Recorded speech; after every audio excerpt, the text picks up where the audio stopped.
Welcome. Take a slow, deep breath. Pull the blankets up and let your shoulders drop. Wherever you are right now, allow this to be your safe, quiet space to simply pause and rest. As you settle into your comfortable spot, I often wonder about the distant places where these words find you. Which quiet corner of the world are you tuning in from tonight?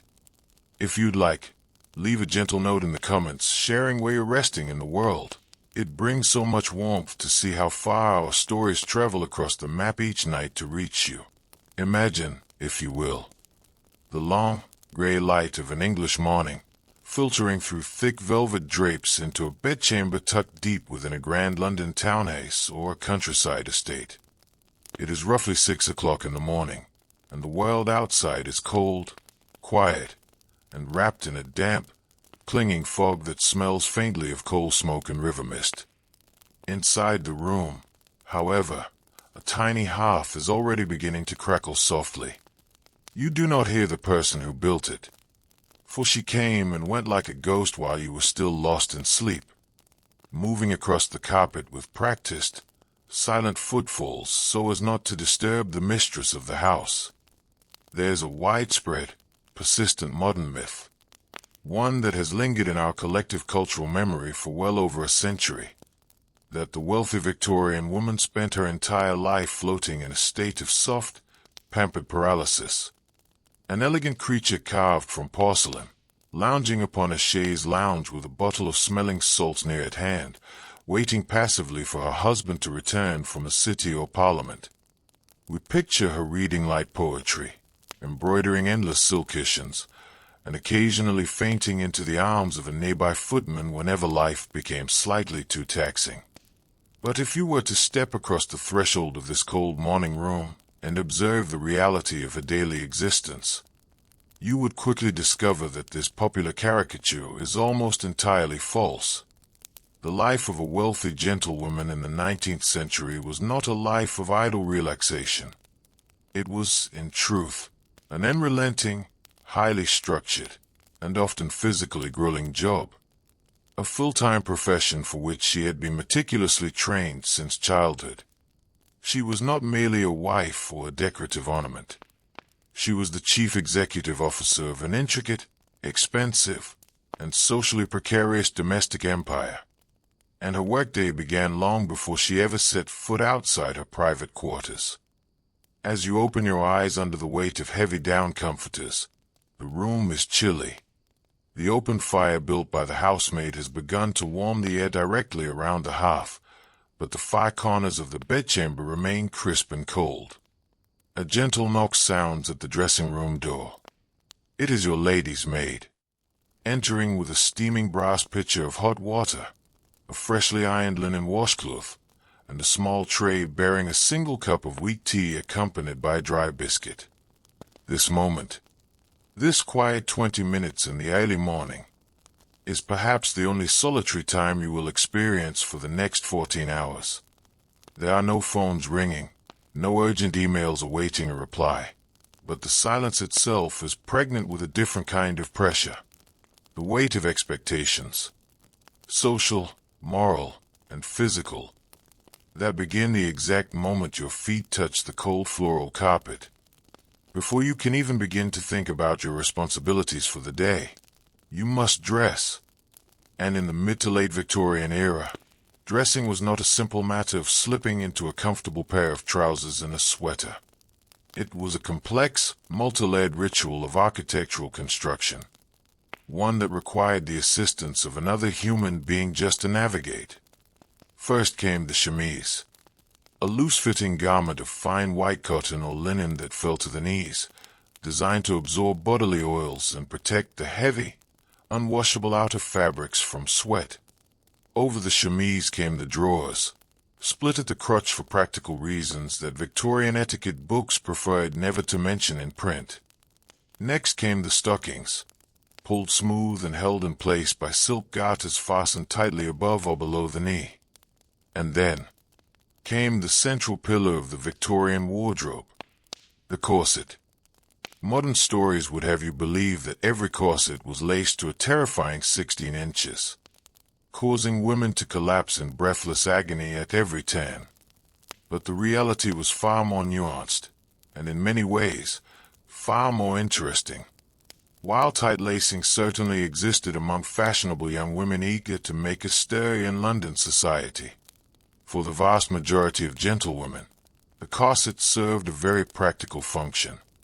It was structural support, an iron and whalebone foundation designed to distribute the immense weight of heavy petticoats, velvet skirts, and wool skirts away from the waist and across the hips and spine. Without a properly fitted corset, carrying 20 to 30 pounds of winter clothing would have caused severe back pain. The corset was, in essence, the 19th century equivalent of an ergonomic back brace, disguised as an instrument of high fashion. Yet, lacing it was still an art. Your maid pulls the cotton cords with steady, rhythmic strength, drawing the whalebone stays snug against your ribs. You take a deep breath, holding your posture straight, and with a quiet click of metal busks and the knotting of cords, your body is encased in its daily armor. Now come the layers. Petticoats of flannel for warmth, followed by starched white cotton petticoats to give volume to the skirt. If we are standing in the 1850s or 1860s, you step into a cage crinoline, a lightweight spring steel structure that billows out around you like a ringing bell. If we are in the 1870s or 1880s, the steel cage gives way to the bustle, a contraption of horsehair pads and steel ribbons designed to push the fabric of your dress dramatically out behind you. Finally, the morning dress itself is pulled over your head or stepped into. It is typically made of wool, cashmere, or heavy printed cotton, with a high neckline that covers your throat completely, and long sleeves that taper tightly down to your wrists. Morning attire for an upper-class woman was intentionally conservative. Modesty was not merely a moral virtue, it was a visible badge of social status. By the time your maid fastens the dozens of small brass hooks and eyes down the back of your bodice, fastens your leather boots with a long button hook, and brushes your long hair into an intricate, low chignon pin securely at the nape of your neck, nearly an hour has passed. You have not yet spoken a single word to your husband or your children. Yet you have already engaged in a strenuous physical routine.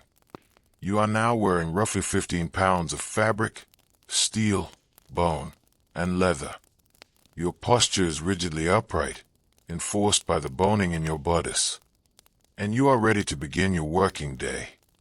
You glide down the grand central staircase, the heavy silk underskates rustling softly against the polished oak steps, a sound that every Victorian servant recognized instantly as the signal that the mistress was descending. In many wealthy households, the family gathered in the breakfast room around 8 or 8:30. The breakfast table was a study in silver and porcelain, urns of boiling water steaming over small spirits lamps, silver covers hiding scrambled eggs, grilled kidneys, kippers, deviled bones, and thick slices of toast. Your husband, perhaps a member of Parliament, a banker, or a wealthy landowner, sits at the head of the table, absorbed in the morning edition of the Times. The interaction between husband and wife at breakfast was often brief, quiet, and governed by a strange, understated domestic formality.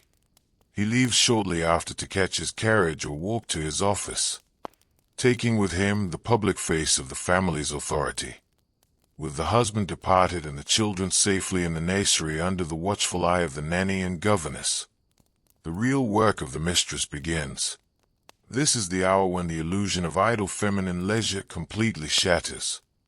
You walk down the hallway to your morning room, a bright, comfortably furnished corner of the house that served as your operational headquarters.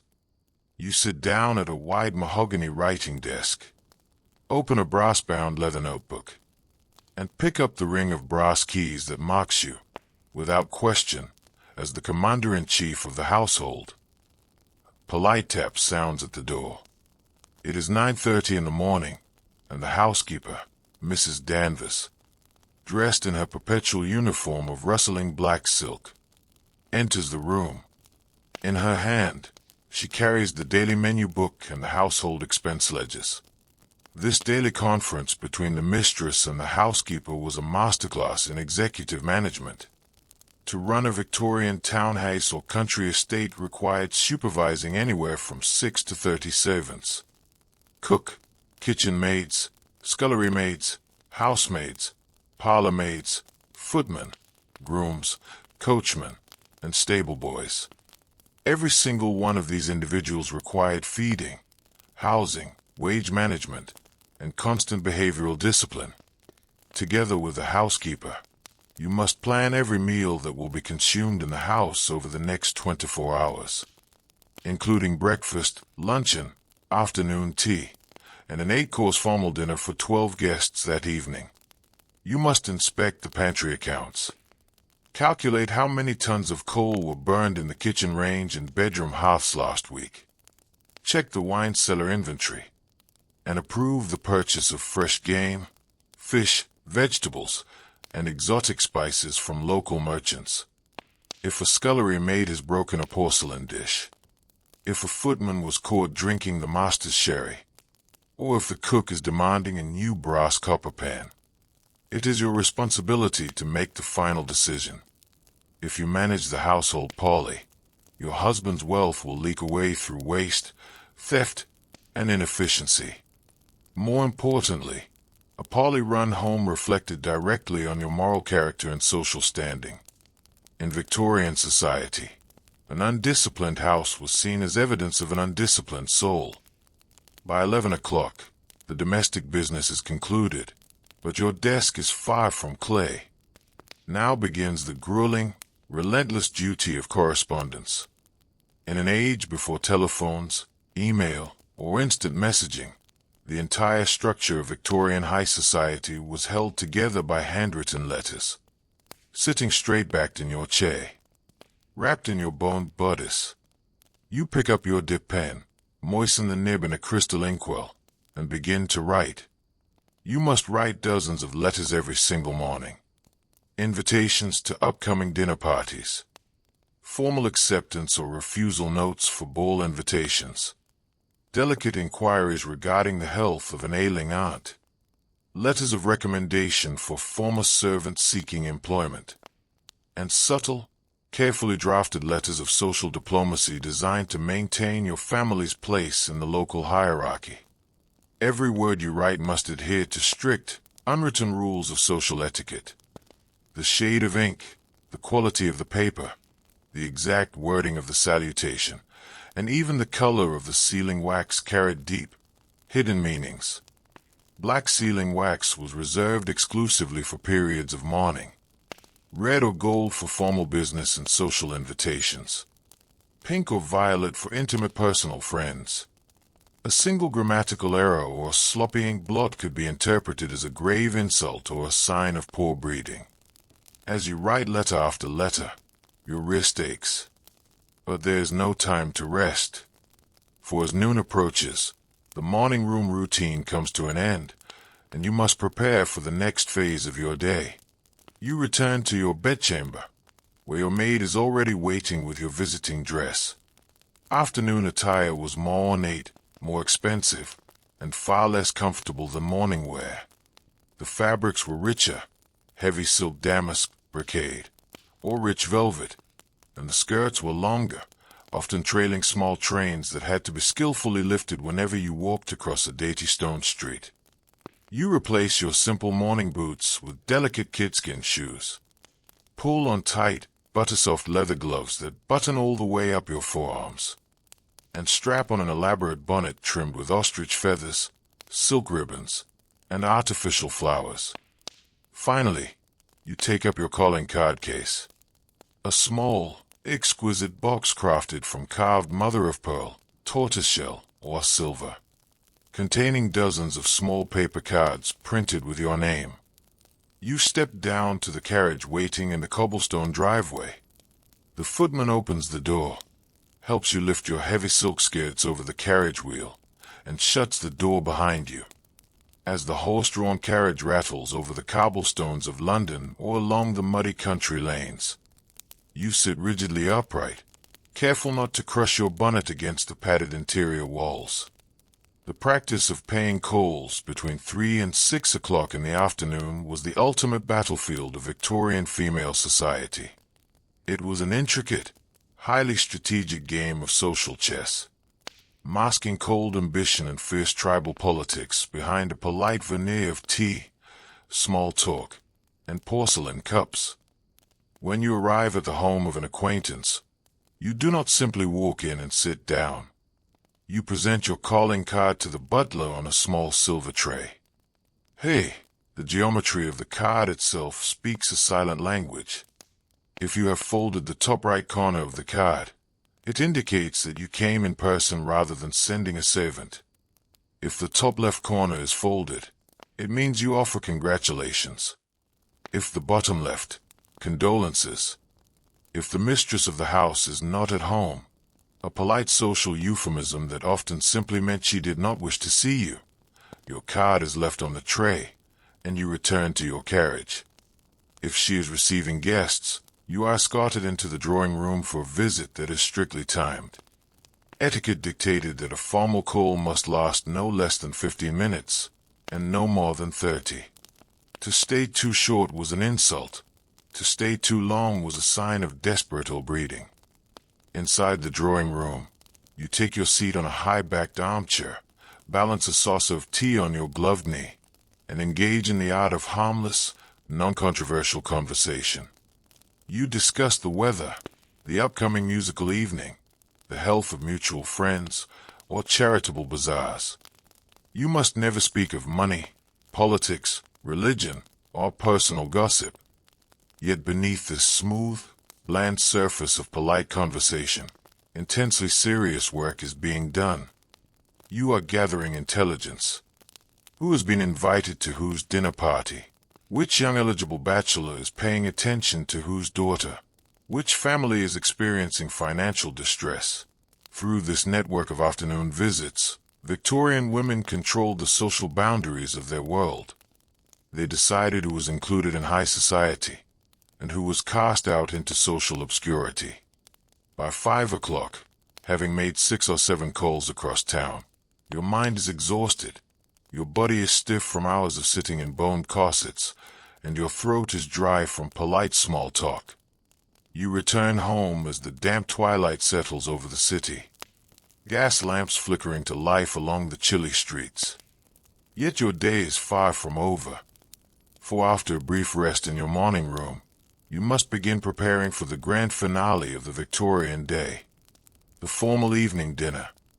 Another 2 hours of dressing, another change of wardrobe into low-cut evening silk, followed by hours of hostessing, conversation, and performance under the bright, hot glare of gas chandeliers. As we pause here, in the gathering dusk of late afternoon, remember that every moment of this elaborate, quiet performance was conducted under the watchful eyes of society. The wealthy Victorian lady did not belong to herself. She was the living embodiment of a family's social position, moral standing, and cultural authority. Her days were long, her duties were relentless, and her freedom was tightly constrained. Yet within those rigid boundaries, she built a complex, powerful world of her own. As the last lingering rays of late afternoon light fade from the gray skies of 19th century Britain, and the damp, cool fog begins to settle like a heavy blanket over urban streets and sprawling countryside estates alike, you find yourself stepping out of your heavy carriage and crossing the threshold back into the silent warmth of your home. The heavy oak front door closes behind you with a reassuring, muffled thud, shutting out the cold, the soot, and the unpredictable world outside. Your footman steps forward instantly to take your velvet cloak, damp at the hem from the misty air, while your maid waits near the foot of the stairs to help you transition into the next chapter of your unending day. It is now nearly 5 o'clock in the afternoon, an hour in the Victorian household that carries a quiet, almost melancholy peacefulness. The intense social performance of afternoon calling is over. But the elaborate grand spectacle of the evening has not yet begun. In this brief, floating out between dusk and darkness, you have a rare opportunity to attend to duties that are quieter, softer, yet deeply personal. You gather the long skirts of your visiting dress in one hand and make your way up the wide, carpeted stairs, past the main floor, past your own bedchamber, up to the top floor of the house, where the ceiling drops slightly lower and the air smells gently of lavender soap, boiled milk, and wood smoke. You have arrived at the nursery. To modern eyes, the Victorian relationship between an upper-class mother and her children often appears cold, distant, or overly formal. Modern myth imagines children banished entirely to the care of strict nursemaids and private tutors, seen for only 10 minutes a day before being ushered back to their isolated rooms. But the reality, as with so many aspects of Victorian life, was far more complex and emotionally nuanced. While it is true that the physical day-to-day work of feeding, washing, and supervising children was carried out by a team of paid staff, the mother remained the ultimate moral guide and emotional heart of the home. As you step into the warm, firelit nursery, your children look up from their quiet wooden toys or slate slates. The nursery was a world unto itself, a self-contained ecosystem designed to protect childhood innocence from the harsh realities of the adult world. You sit in a low armchair by the nursery hearth, holding your smallest child on your knee, listening as your eldest recites a short passage from scripture or demonstrates his progress in Latin. This hour in the nursery was known as the children's hour, a short, precious interlude carved deliberately out of a chaotic daily schedule. Hey, stripped of the rigid social expectations of the drawing room, you can speak softly, laugh without restraint, and check on your children's physical health and moral education. You inspect their fingernails, listen to the governess's daily report on their lessons, and ensure that the nursery meal of simple porridge, stewed fruit, and milk has been served properly.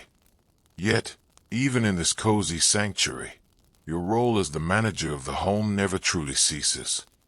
You must evaluate whether the young nursemaid is gentle enough, whether the room is drafty, or whether your children are exhibiting any subtle signs of common, terrifying Victorian childhood illnesses like scarlet fever, croup, or diphtheria. A mother's anxiety was a constant background hum in the 19th century, where even the wealthiest families routinely lost children to sudden, mysterious fevers. By 5:30, the quiet interlude ends. The nanny steps forward to prepare the children for bed, and you must return to the operational responsibilities that await you on the lower floors. But before you can even begin the transformation into your evening attire, there is another crucial aspect of a gentlewoman's daily life that requires your time and energy: the management of charity and moral duty. In the Victorian era, philanthropy was not merely a hobby for the wealthy. It was considered an absolute moral obligation, an essential duty dictated by both religion and social class. A woman of wealth who did not engage in charitable work was viewed by her peers as shallow, selfish, and spiritually bankrupt. You sit briefly at your small writing table to review the ledgers of the local maternal society, or the parish committee for the relief of the industrious poor. As the Lady Bountiful of your estate or neighborhood, you are expected to distribute food, warm flannel clothing, coal vouchers, and medicine to poor cottagers, widowed mothers, and sick laborers. You might spend an hour organizing a church bazaar, stitching fine needlework items to be sold for charity, or carefully assembling baskets containing broth, tea, and cowsfoot jelly for an ailing tenant. While this work was undeniably rooted in genuine Christian compassion, it was also a complex tool of social influence. Through her charitable visitations, a wealthy woman monitored the moral habits of the lower classes, rewarding those who kept clean homes and attended church, while withholding aid from those deemed lazy or immoral.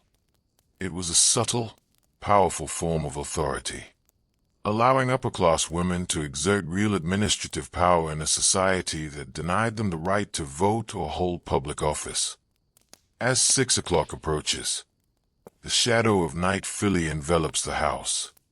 Outside, the wind rustles through the bare branches of the gardens, and gas street lamps cast long, amber beams across the wet pavement. Inside, the housekeepers and footmen are moving through the grand hallways with long taper lighters, igniting the gas chandeliers, wall sconces, and beeswax candles. The home transforms from a dim, gray workspace into a glowing, warm palace of light and shadows. Now begins the second great physical transformation of your day. Dressing for dinner. You walk back into your bedchamber, where the air is already warm.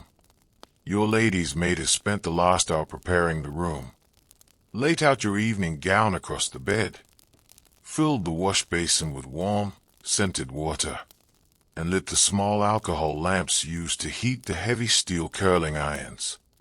If you thought morning dressing was complex, evening dressing was an art form bordering on structural engineering. Evening protocol in high society demanded a radical shift in visual presentation, while morning and afternoon dresses were designed to cover the body entirely, from the base of the throat down to the wrists. Evening wear demanded the opposite. Formal evening gowns featured broad, low-cut necklines, exposing the shoulders, neck, and upper chest, while the sleeves were reduced to tiny cap sleeves or lace puffs. To modern eyes, this contrast seems ironic. A society so obsessively devoted to modesty during the day insisted that women expose significant skin at the dinner table. But this exposure was governed by strict rules.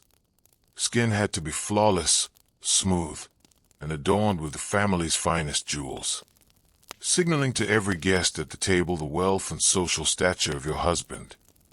Your maid assists you as you unlace your heavy wool morning corset, taking a brief moment to rub lavender water into the deep red marks left on your skin by the whalebone stays. But there is no time for relief.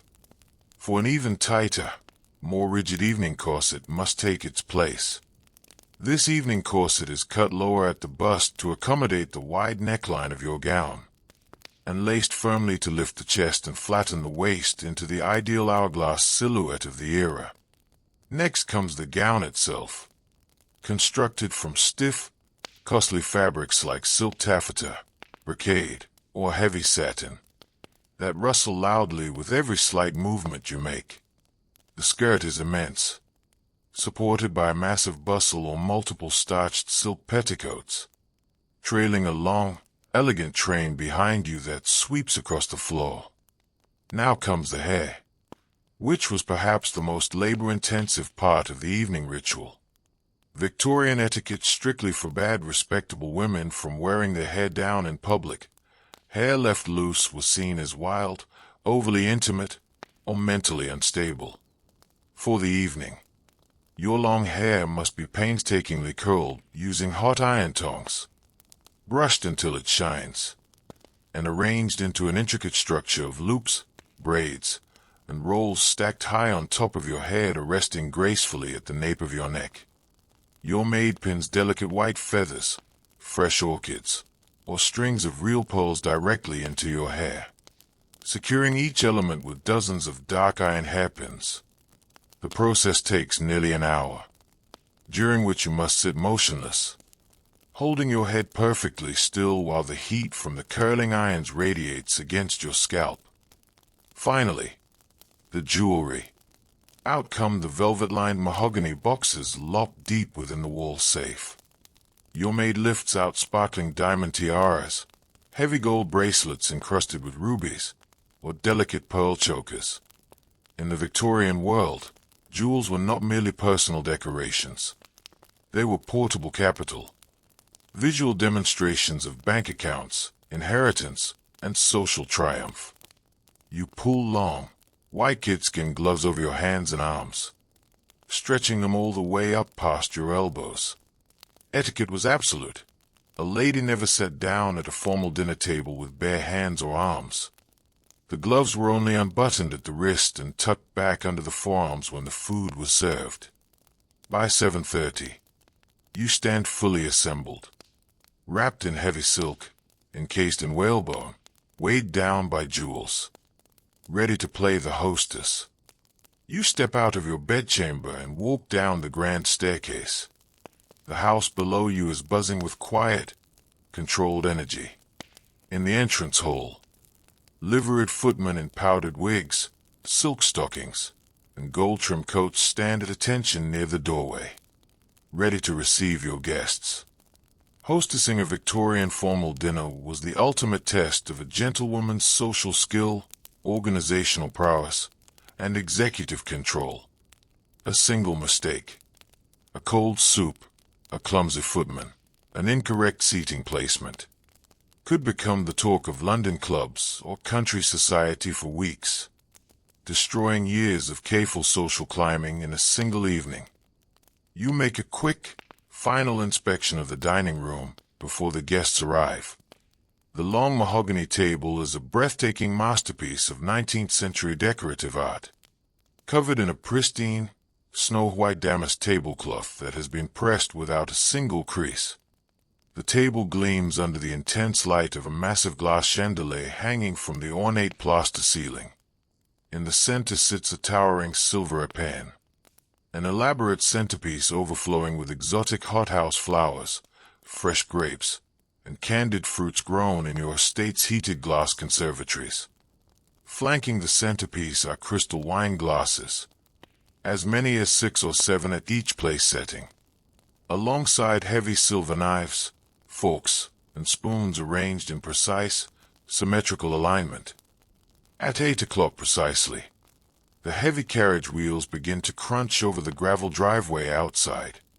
The front door opens continuously, admitting your distinguished guests. Wealthy industrialists, aristocratic landowners, politicians, and their impeccably dressed wives. As the hostess, you stand near the drawing-room door, greeting each guest with a warm, measured smile and a practiced phrase of welcome. You must remember every guest's family connections, political leanings, and personal rivalries. For now comes the most delicate task of all, organizing the dinner procession. Seating a Victorian dinner party was a mathematical puzzle governed by the ruthless laws of peerage and precedence. Guests could not simply sit wherever they pleased. They had to march into the dining room in strict order of social rank. A duke walked ahead of an earl ahead of a baronet ahead of a plain knight. Pairing the gentlemen with the correct ladies required immense political skill. You had to ensure that a conservative politician was not seated next to a radical reformer, that a newly wealthy factory owner was not paired with an arrogant aristocrat who would openly snub him, and that young unmarried women were seated near eligible, respectable bachelors. A mistake in precedence was taken as a direct personal insult, capable of sparking lifelong family feuds. The butler announces, "Dinner is served," and the formal procession moves into the dining room.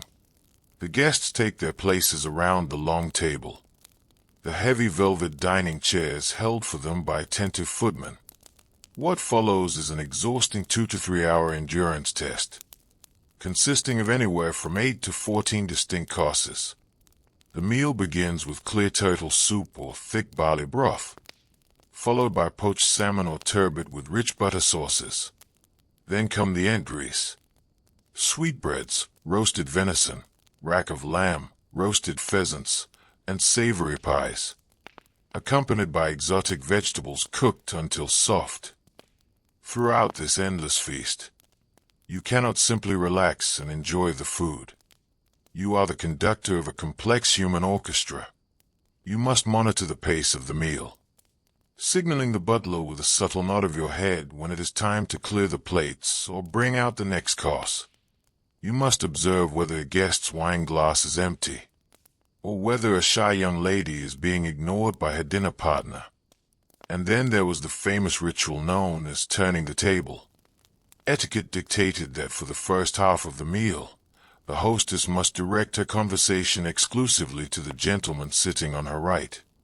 Then, at a prearranged moment, usually between the roast and sweet courses, the hostess would smoothly turn her body to face the gentleman on her left. At that exact moment, every woman at the table was expected to turn and switch conversation partners simultaneously, ensuring that no guest was left sitting in awkward silence. By 10 o'clock, after the final dessert courses of spun sugar, jellies, ice creams, and exotic nuts have been consumed, comes the traditional separation of the sexes. You catch the eye of the highest-ranking lady at the table, give a tiny, almost invisible nod, and stand up from your chair.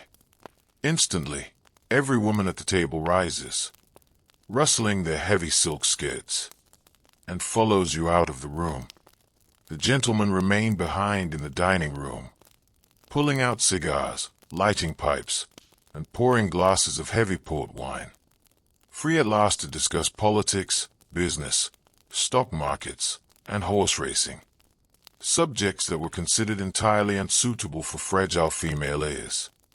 Meanwhile, you lead the ladies back into the drawing room for the final phase of the evening's entertaining. Tea and coffee are served from elaborate silver services, but the real expectation now falls upon the young women of the house. The demonstration of accomplishments. In the 19th century, upper-class women were trained extensively in decorative arts, particularly vocal music and classical pianoforte. This was not intended to produce professional musicians, but rather to provide pleasing, refined entertainment for family and guests. You sit on a velvet sofa, watching as your daughter or a guest sits down at the polished rosewood grand piano, her fingers gliding smoothly over the ivory keys as she performs a piece by Chopin, Mendelssohn, or a popular romantic ballad. Around 10:30 or 11, the gentlemen rejoin the ladies in the drawing room, smelling faintly of cigar smoke and aged port. The mood grows slightly more relaxed. Small groups gather to play cards, inspect collections of watercolors, or discuss upcoming hunting parties and theater outings. Yet, even as the hour grows late, you must remain active, engaging, and perfectly poised, hiding any trace of physical exhaustion behind a mask of serene hospitality. You are the anchor of the room, ensuring that the energy remains high and that every guest feels honored and entertained. At midnight, the last carriages are called. The guests take their leave, descending the front steps into the dark, foggy night with warm expressions of gratitude. The grand front doors are bolted shut. The gas lights are turned down low, and a profound, heavy silence falls over the vast house. You walk back up the grand staircase, your long silk train dragging softly behind you on the thick carpet. Your shoulders ache from holding yourself perfectly straight for 6 hours. Your head throbs from the tight hairpins and heavy tiara, and your ribs feel bruised from the iron corset stays. You reach your bedchamber, where your faithful lady's maid is waiting, resting quietly in a chair by the hearth. With slow, methodical movements, the process of dismantling the elaborate structural illusion begins. The jewels are unclasped and placed back into their iron safe. The dozens of hairpins are pulled out one by one, allowing your long, thick hair to tumble freely down over your shoulders. The heavy silk gown is unhooked and lifted away. And finally, with a deep, shuddering sigh of relief, the laces of your evening corset are loosed. You step into a loose, warm linen nightgown. Wash your face with cool water from a porcelain pitcher, and brush out your hair with long, slow strokes. As you sink at last into the vast warmth of your four-poster bed, under heavy feather quilts and crisp cotton sheets, you look out the window at the dark English sky. Your day is finally over. A day that required 16 hours of continuous work. Administrative management, social diplomacy, physical endurance, and emotional restraint. Tomorrow, at 6 o'clock in the morning, when the first housemaid creeps in to light the fire, it will all begin again. As you drift off to sleep in the quiet dark, remember that behind the polished silver, the stiff lace, and the beautiful oil paintings, lived real, complex women, navigating an intricate world of duty, power, and quiet survival. When the relentless social swirl of the London season drew to its inevitable close in midsummer, when the stifling heat of July turned the Thames foul and coated the capital's grand brick facades in a fine film of dry coal dust, the wealthy Victorian family packed away their silver, shuttered their townhouses, and retreated into the green, rolling sanctuary of the British countryside. For the mistress of the house, this annual migration was not merely a change of scenery. It was a profound shift in tempo, space, and spirit.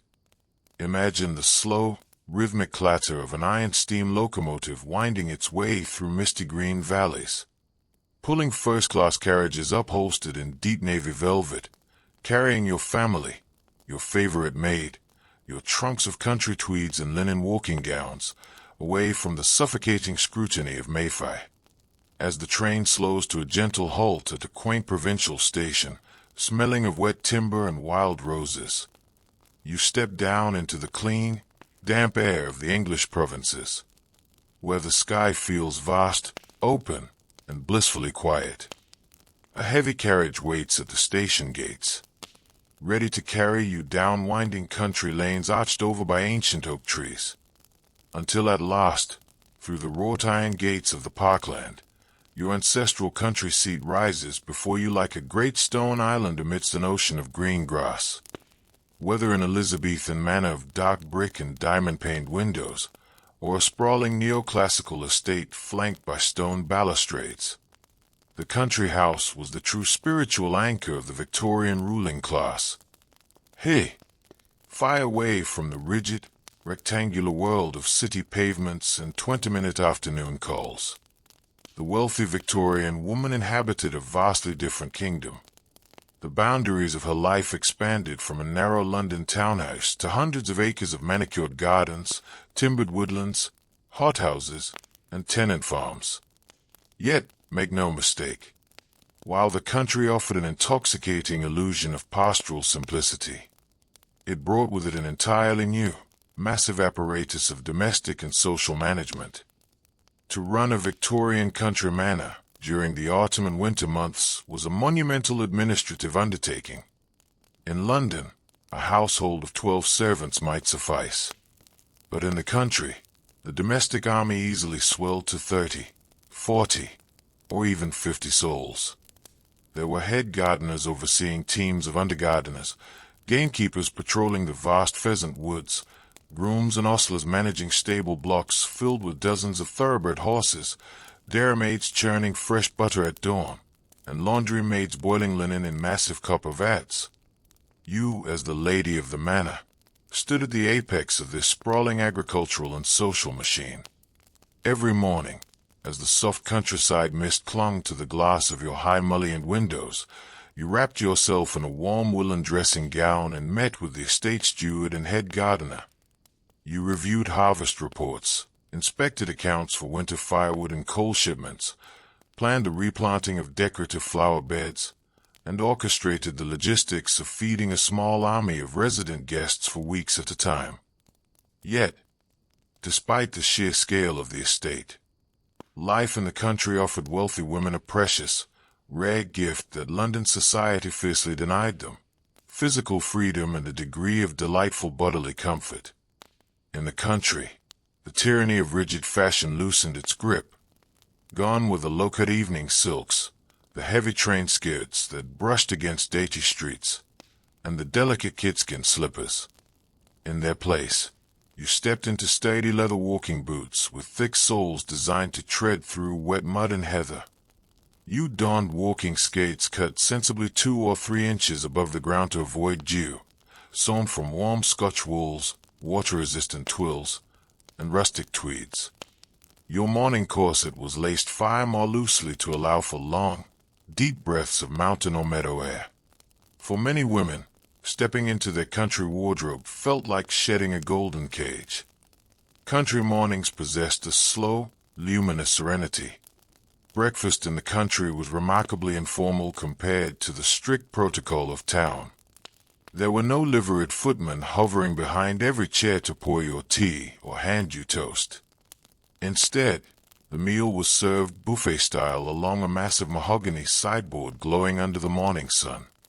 Heavy silver chafing dishes held scrambled eggs with country cream, deviled kidneys, smoked kippers from the coast, and cold game pies.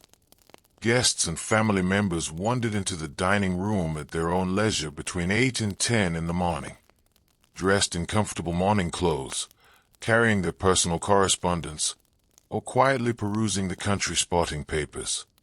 You poured your own tea from a steaming silver pot, took your seat by the high-arched windows overlooking the dew-soaked parkland, and watched the deer grazing quietly beneath the distant beech trees.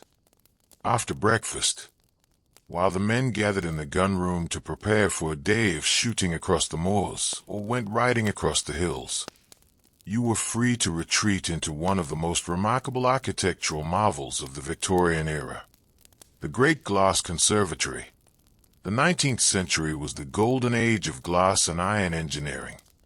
Inspired by Joseph Paxton's magnificent Crystal Palace, wealthy Victorian estates competed fiercely to build soaring, climate-controlled glass palaces filled with exotic flora collected from the farthest corners of the British Empire. Walking from the cold, stone corridors of the manor into the conservatory was like stepping across an ocean into another world. The air was instantly warm, humid, and heavy with the rich, earthy perfume of damp moss, blooming jasmine, and tropical soil. Hey! Beneath arches of white-painted iron and towering glass vaults, Victorian gentlewomen found a rare sanctuary that was simultaneously intellectual, creative, and socially acceptable. In an era when formal scientific institutions fiercely excluded women, botany was one of the few fields of serious scientific inquiry deemed entirely appropriate for the fairer sex. You wander slowly along the brick pathways, moist with condensation, carrying a small pair of silver pruning shears and a leather-bound notebook. You inspect rare orchids imported from the mountains of South America, delicate citrus trees bearing miniature oranges, and towering fan palms reaching toward the humid ceiling. Victorian women did not merely admire these plants, they studied them with academic rigor, classifying specimens using the Linnaean system, documenting growth rates, and experimenting with cross-pollination. And then, there was the curious cultural craze that seized the British Isles during the mid-Victorian decades, a national obsession known as terradomania, or fine madness. To modern ears, it sounds like an eccentric joke, but between the 1850s and 1880s, the collection, cultivation, and artistic rendering of ferns became an all-consuming passion for hundreds of thousands of Victorian women. Equipped with small trowels, wooden collecting boxes, and magnifying glasses, gentlewomen spent long, blissful afternoons tramping through wild damp woodlands, rocky ravines, and mossy riverbanks searching for rare fern varieties. Royal ferns, maidenhair ferns, hartstongue, and polypody. Finding a rare specimen nestled deep in a shadowed gully was considered a triumphant scientific and aesthetic victory. Back inside the manor, these harvested specimens were brought into the lady's private sitting room, where they were carefully arranged between sheets of heavy blotting paper and placed inside heavy cast iron or oak flower presses. Over weeks of quiet drying, the delicate fronds were transformed into paper-thin botanical silhouettes. You spent hours pasting these dried treasures into magnificent velvet-bound botanical albums, carefully labeling each specimen with its Latin taxonomy, date of collection, and location in precise, looping copperplate script. Or perhaps you arranged them inside miniature, intricately sealed glass cases known as Wardian cases, small, self-contained glass terrariums that sat on parlor tables, allowing delicate ferns to thrive even in the drafty, dry heat of an English winter. Beyond the scientific pleasures of botany, the country house provided another deeply satisfying, time-honored realm of female authority, the estate stillroom. Long before the rise of commercial pharmaceutical companies and factory-produced cosmetics, the great country house stillroom was an enchanting cross between an ableist's workshop, an apothecary, and a confectionery kitchen. Stepping into the stillroom, your senses are greeted by an intoxicating symphony of aromas, drying lavender hanging in fragrant bunches from dark oak ceiling beams, crushed rosemary, sweet almond oil, beeswax, rosewater, and simmering elderberry syrup. Hey, guided by ancestral recipe books passed down from mother to daughter through generations, you oversaw the distillation of essential household necessities.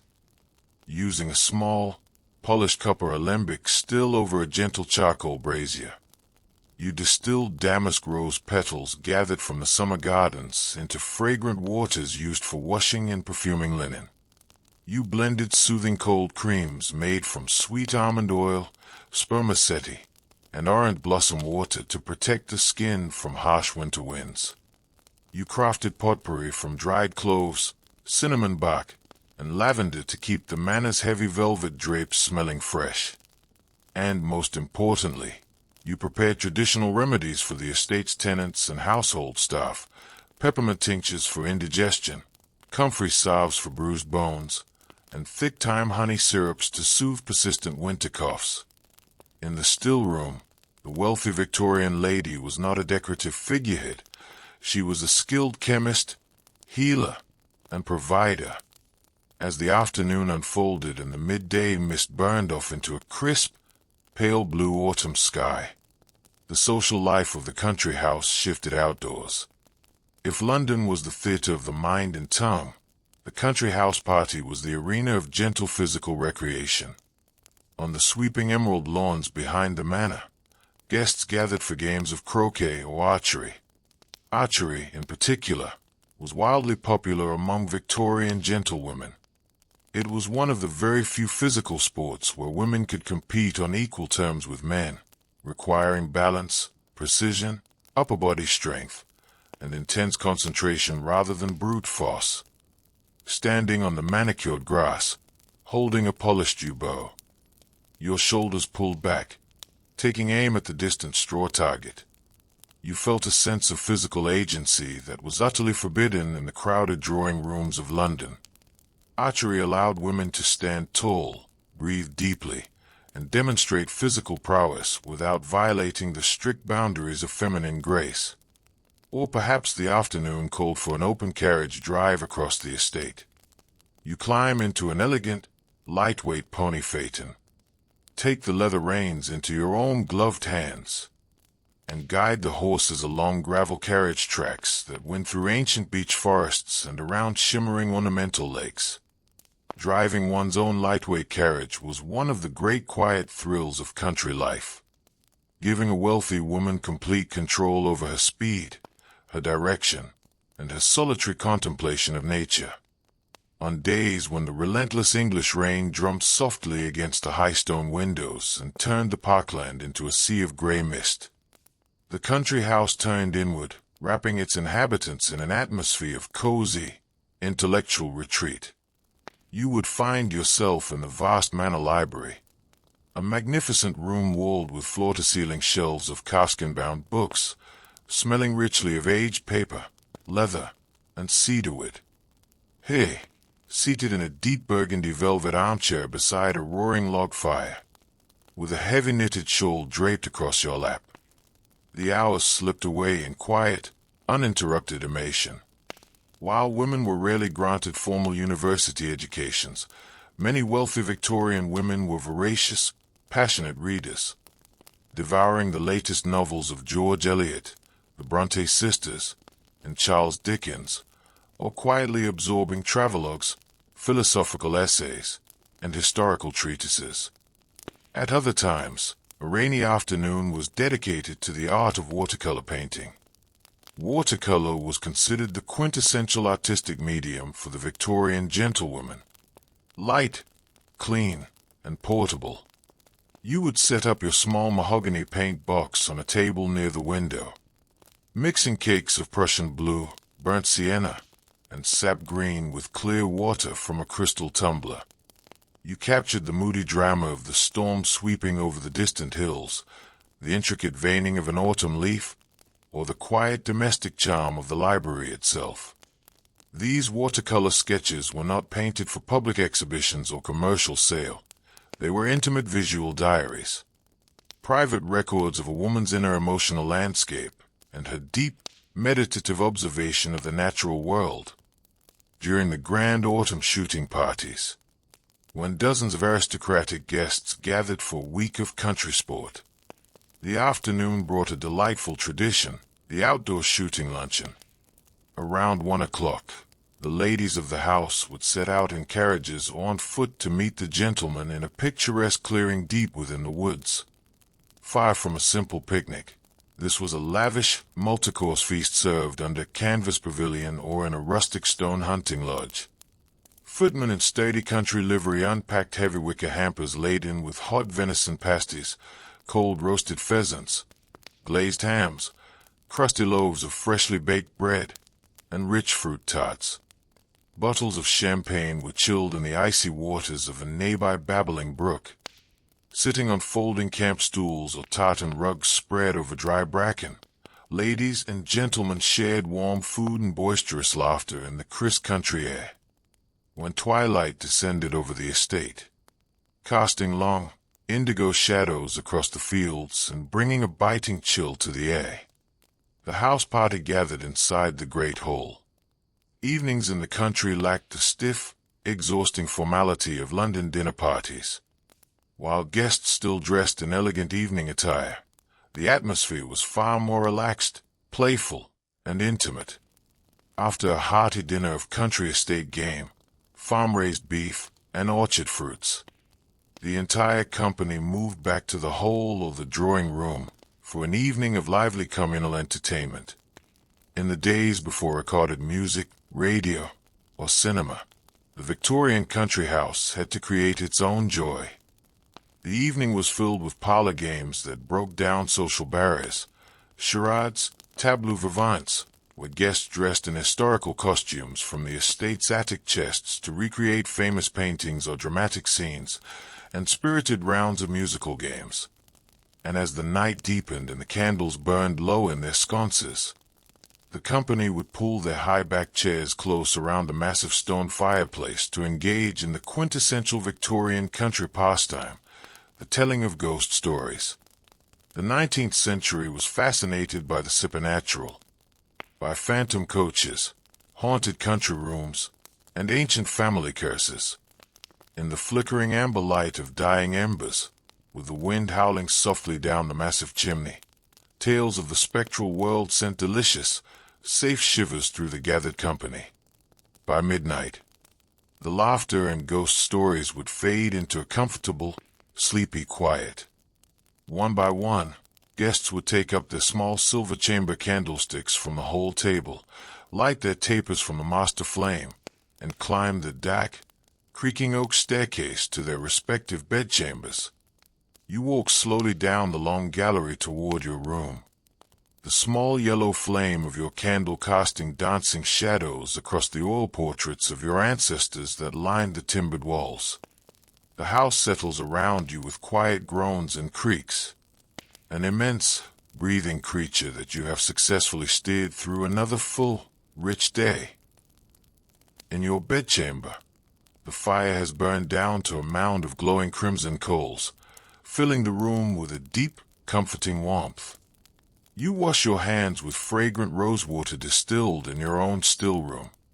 Brush the scent of wood smoke and autumn leaves from your long hair, and slip beneath heavy down quilts, looking out the leaded glass window into the velvety blackness of the country night, where an owl hoots softly from the ancient cedar trees and the stars shine brilliant and cold over the silent fields. You feel a profound sense of grounded peace. Here in the country, beneath the quiet sky, you are not merely a social ornament in a London cage.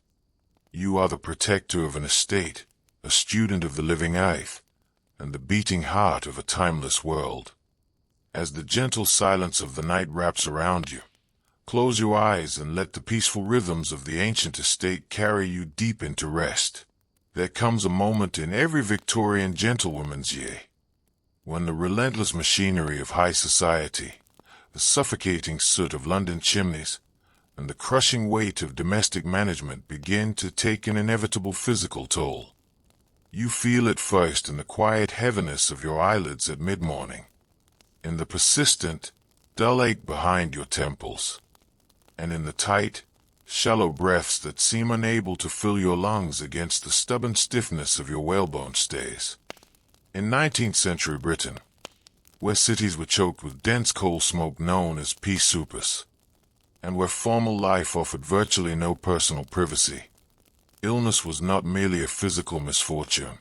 It was an inescapable cultural condition.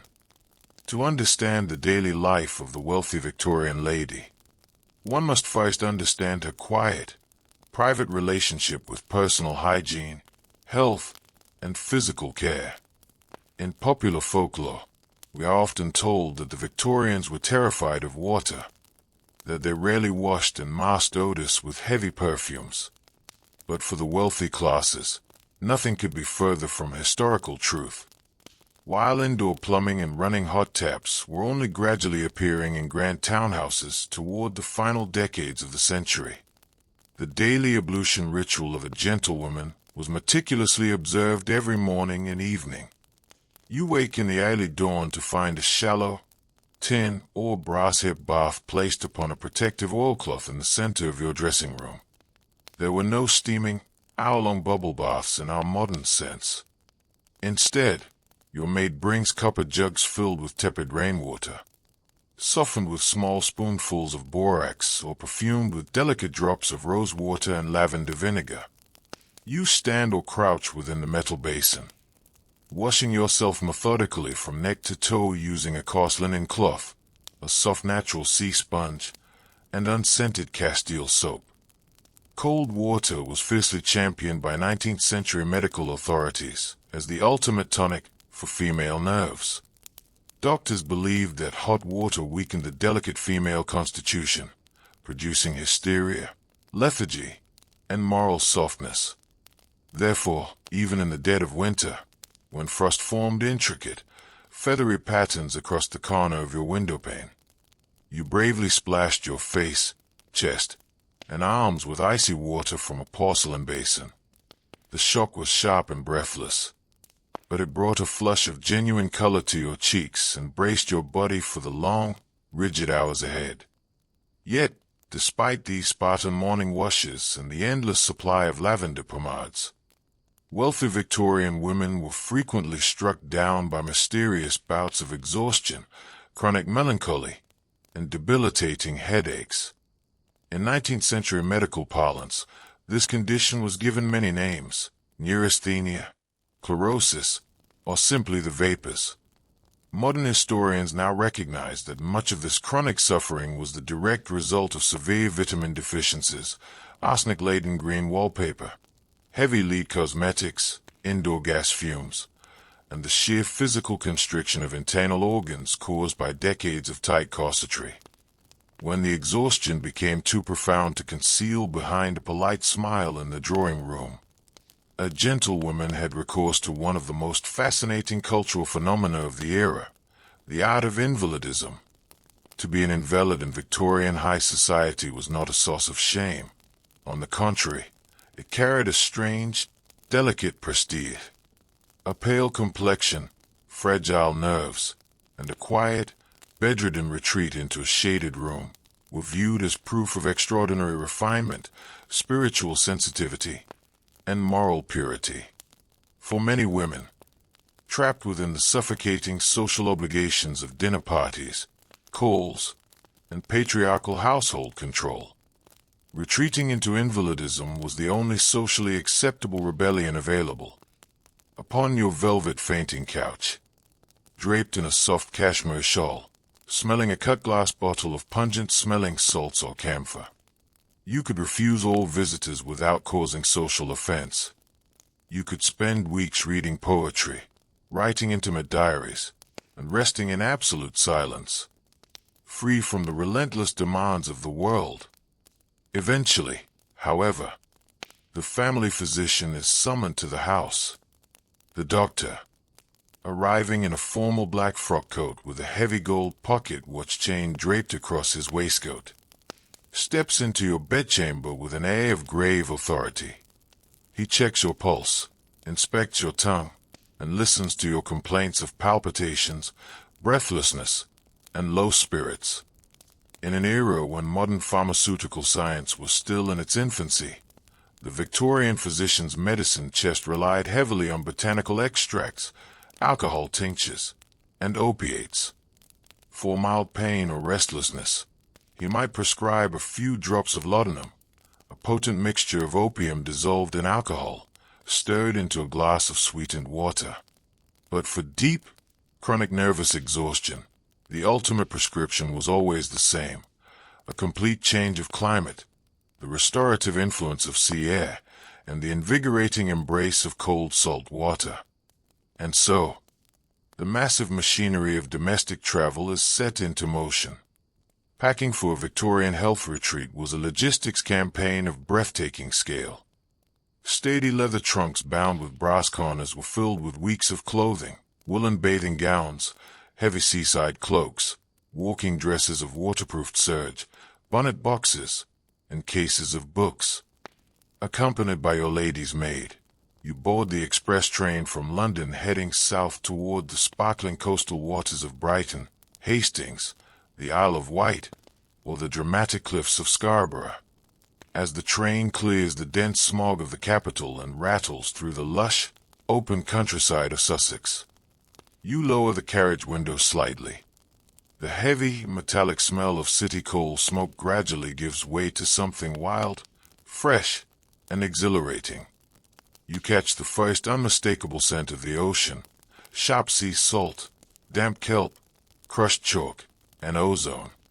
For a woman who has spent months breathing the trapped, dust-filled air of heavy-curtained drawing rooms, that first deep breath of maritime wind feels like drinking pure life. You arrive at your destination, perhaps the fashionable resort town of Brighton, where magnificent white stucco Regency terraces sweep in graceful crescents along the shoreline, facing the vast, rolling expanse of the English Channel. The seaside town is bustling with gentle activity, bath chairs being pushed slowly along wide esplanades, elegant ladies carrying parasols to shield their fair skin from a salt sun, and the distant, rhythmic roar of the tide crashing against the pebble beach. The Victorian obsession with seaside health was rooted in the medical theories of the 18th and 19th centuries, which proclaimed sea water to be a miraculous panacea. Ocean bathing was believed to stimulate the nervous system, improve blood circulation, strengthen weak joints, and cure everything from scrofula to melancholy. But for an upper-class Victorian gentlewoman, taking a dip in the ocean was not a matter of simply walking down to the beach in a modern swimsuit. Modesty was paramount, and society devised an extraordinary piece of mobile architecture to protect female virtue from public view: the bathing machine. Imagine standing on the beach on a crisp, misty morning at 8 o'clock. The tide is high, and the ocean is a churning expanse of slate gray and foam. You walk down the wooden ramp of a small painted wooden hut mounted on 4 high, iron-rimmed wheels. You step inside, and your maid bolts the door behind you. The interior of the bathing machine is simple, narrow, and damp, smelling of aged pine, wet canvas, and salt. A small wooden bench runs along one wall, and a tiny mirror hangs beside a peg for your clothes. As you begin to undress in the privacy of the hut, you feel a sudden lurch. A sturdy cart horse, led by an old driver, has been hitched to the front of the machine. With a creak of timber and a heavy crunch of iron wheels turning over wet shingle, Your wooden sanctuary is hauled backward into the foaming surf. Inside the rattling hut, you change out of your traveling clothes and put on your Victorian bathing costume. This was no skimpy garment. It was an elaborate, heavy ensemble designed to conceal every contour of the female form. It consisted of a pair of long, loose flannel trousers extending down to the ankles, topped by a heavy woolen tunic with long sleeves and a high collar. To prevent the skirts from floating upward in the water and revealing your limbs to any wandering telescope on the distant shore, lead weights were sewn directly into the lower hem of the dress. On your head, you pulled a tight cap of oiled silk or waxed linen to protect your elaborate hair from the harsh brine. By the time you were fully dressed for a swim, your dry costume weighed nearly 10 pounds. Once saturated with sea water, it would weigh well over 20. The carriage comes to a halt. The wheels are now submerged in several feet of rolling ocean water. A heavy canvas awning, known as a modesty hood, is lowered over the back door, creating a private, shaded tunnel leading directly down into the sea. The back door swings open, and there, standing waist-deep in the cold, churning Atlantic waves, stands one of the most formidable and beloved figures of the Victorian coast, the Dipper. The Dippers were stout, immensely strong, weather-beaten local working-class women, legendary figures like Martha Gunn of Brighton, who spent decades wading in the freezing surf, guiding wealthy gentlewomen safely into the water and ensuring they received the full medical benefit of the immersion. You stepped down the wet wooden ladder into the waiting arms of the Dipper. The first touch of the cold English sea against your skin through the woolen flannel takes your breath away in a sharp, involuntary gasp. But the Dipper wastes no time. Holding your arms securely with her calloused, salt-roughened hands, she shouts a hearty word of encouragement and plunges you backward completely beneath the roaring, cold wave. 3 times she dunks you beneath the foaming green water. The shock is absolute. Your ears fill with the muffled roar of the sea.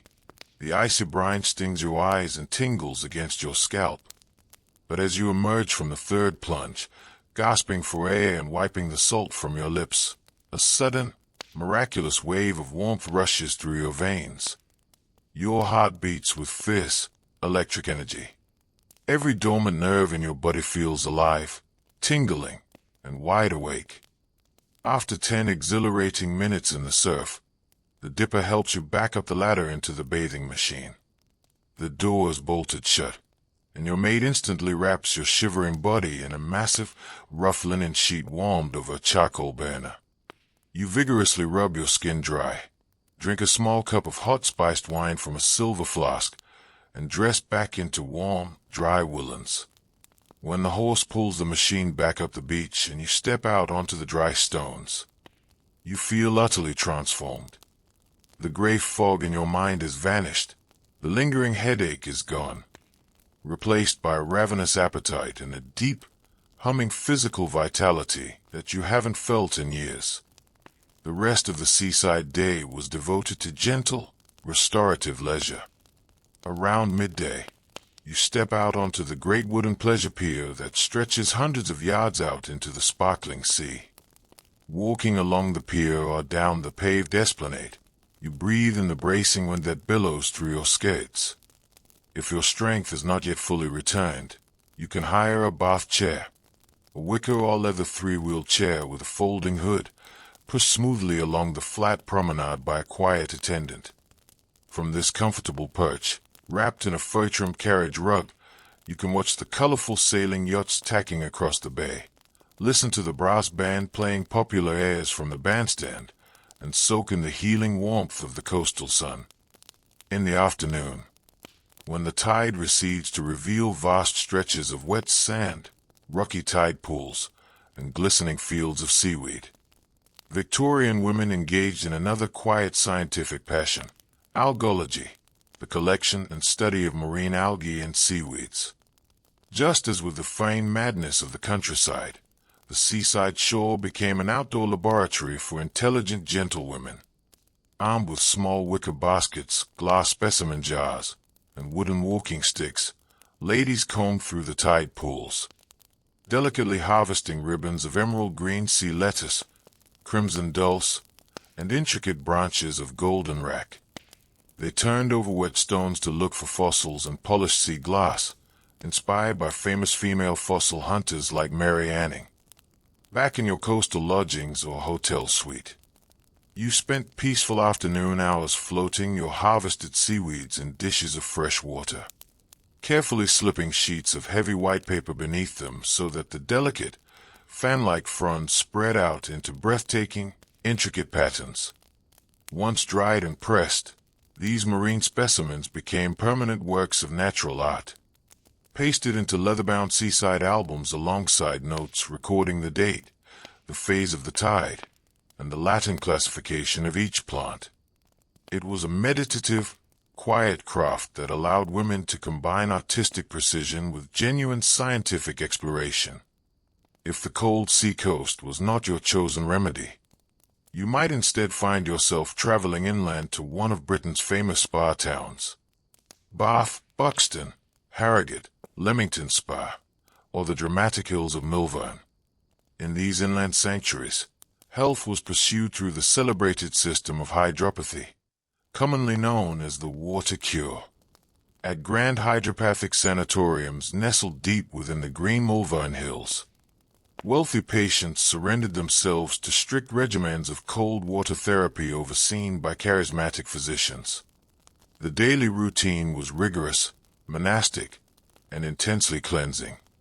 You were awakened at 5 o'clock in the morning to be wrapped tightly from neck to foot in cold, wet linen sheets, followed by multiple heavy wool blankets, until you broke into a profuse, purifying sweat. After an hour in the wet sheet pack, you were placed into a cold plunge bath or subjected to the powerful, tingling jets of a needle shower. The treatment was exhausting, but it stripped away weeks of mental tension and physical sluggishness.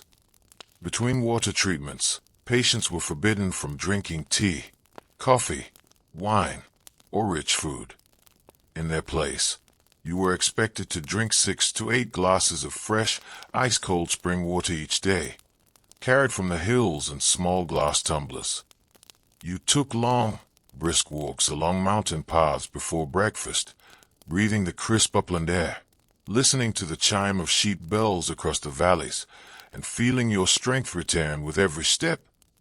In the afternoons at historic spa towns like Bath or Harrogate, society gathered at the Grand Pump Room to engage in the polite, time-honored ritual of taking the waters. The Grand Pump Room was a magnificent hall of classical Corinthian columns, polished parquet floors, and towering sash windows. In the center, warm, mineral-rich thermal waters bubbled up from deep underground springs into a marble fountain. You were handed a cut crystal glass filled with warm, sulphurous, or chalybeate iron water. To be frank, the water tasted dreadful, often described by 19th century travelers as resembling warm, boiled pennies or rotten eggs. But you sipped it dutifully with a smile, while a string quartet in the gallery played gentle classical sonatas by Handel and Haydn. As evening falls over the seaside town or spa sanatorium, the world winds down into a deep, unhurried peace. There are no 8-course formal dinners to conduct tonight, no seating charts to obsess over, and no heavy evening silks to squeeze into.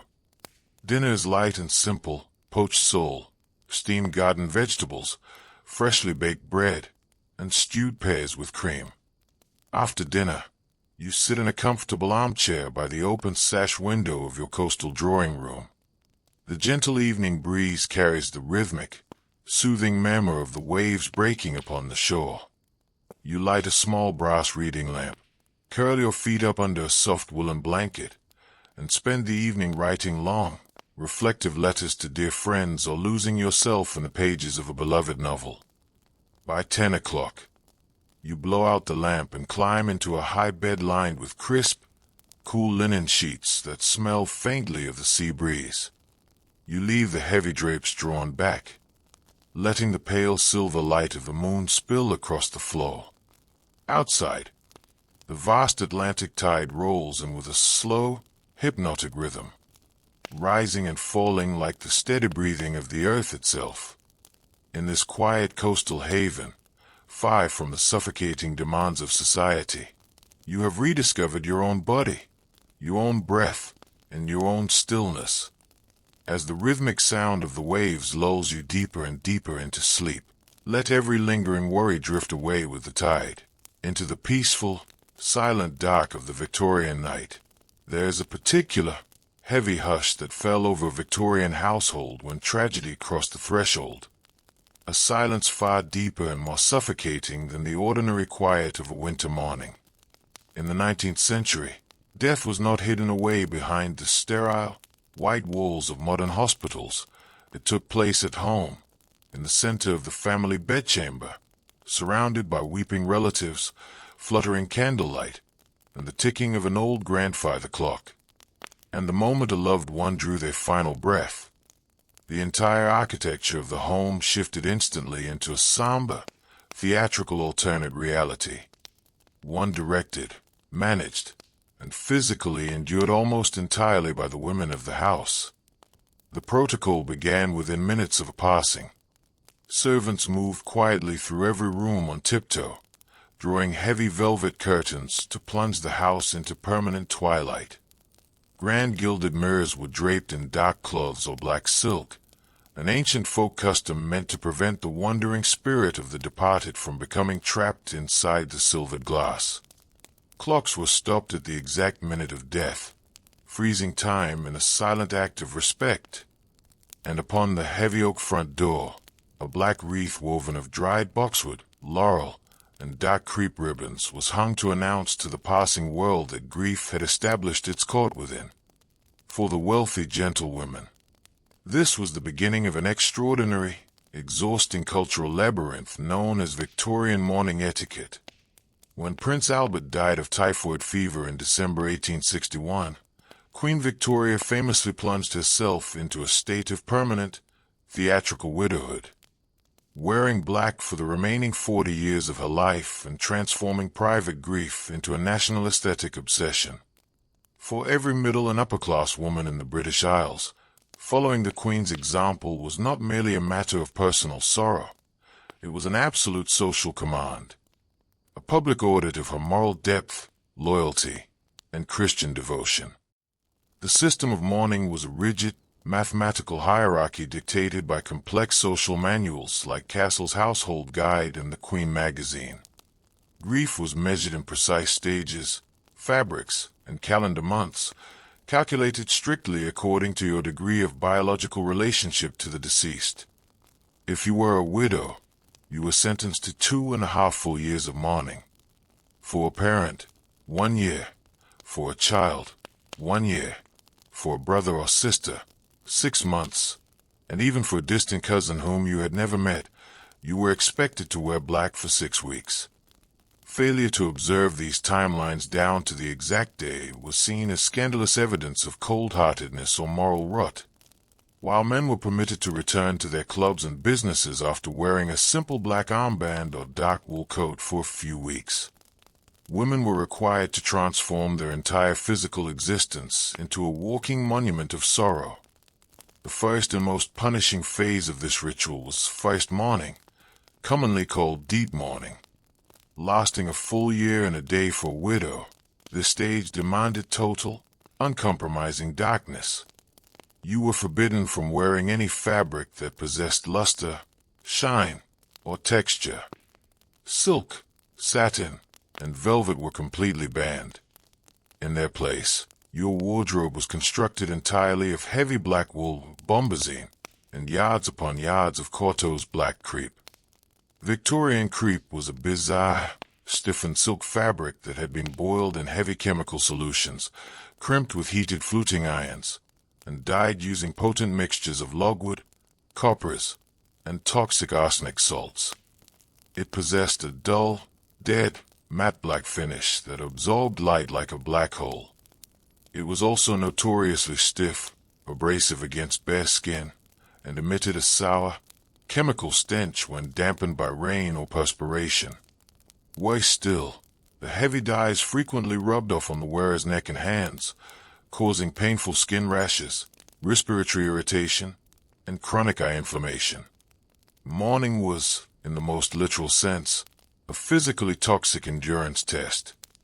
And then, there was the weeping veil. When stepping outside the house during deep mourning, a gentlewoman was required to wear an immense veil of black crepe that cascaded from the crown of her bonnet all the way down to the hem of her skirt, both in front and in back. Walking beneath this veil was like moving through the world submerged in dark, murky water. The dense, crimped weave blurred your vision, muffled the sounds of the street, and trapped your warm breath inside a suffocating, dust-filled chamber.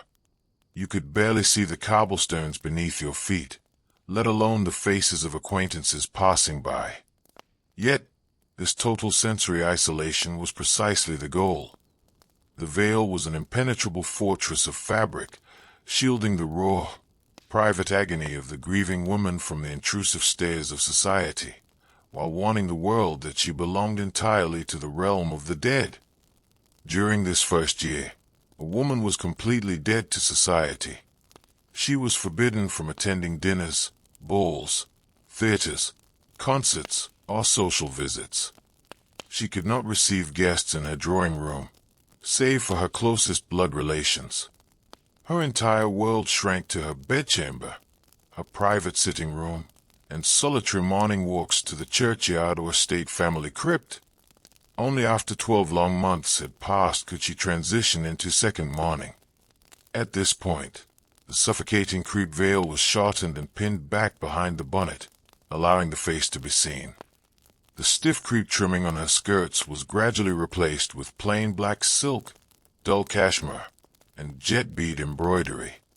She was permitted to receive quiet callers at home and take short carriage drives, though formal public parties remained strictly off-limits.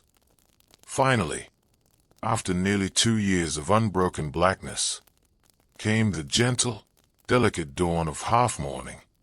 To modern eyes, half-mourning appears subtle, but to a Victorian woman who had lived for years in absolute darkness, it felt like an explosion of color and joy.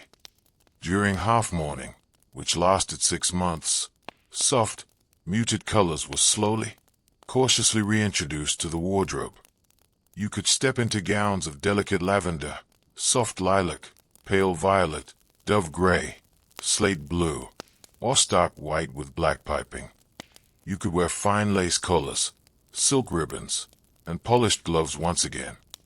It was a visual metaphor for the slow, tender healing of the human soul.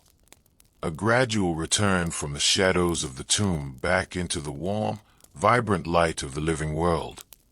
Even the jewelry a gentlewoman wore was governed by these unrelenting laws of grief. In full mourning, gold, silver, diamonds, and colored gemstones were strictly forbidden, viewed as shockingly vulgar displays of vanity. The only acceptable adornment was Whitby jet. Jet was a unique, fossilized Jurassic driftwood mined from the towering, sea-lashed cliffs of Whitby on the coast of Yorkshire. Light in weight, velvety to the touch, and capable of taking a deep, mirror-like polish or soft matte finish, jet became the ultimate gem of grief. Skilled artisans hand-carved this black fossil into magnificent, somber works of art, weeping willows, urns, crosses, cascading bead necklaces, and heavy serpent brooches. A wealthy Victorian lady possessed velvet-lined jewel cases filled entirely with jet pearls. Quiet treasures that gleamed like wet coal under the soft light of evening candles. Yet, perhaps the most intimate, poignant, and haunting art form of the entire Victorian era was the creation of hair jewelry and memento mori relics.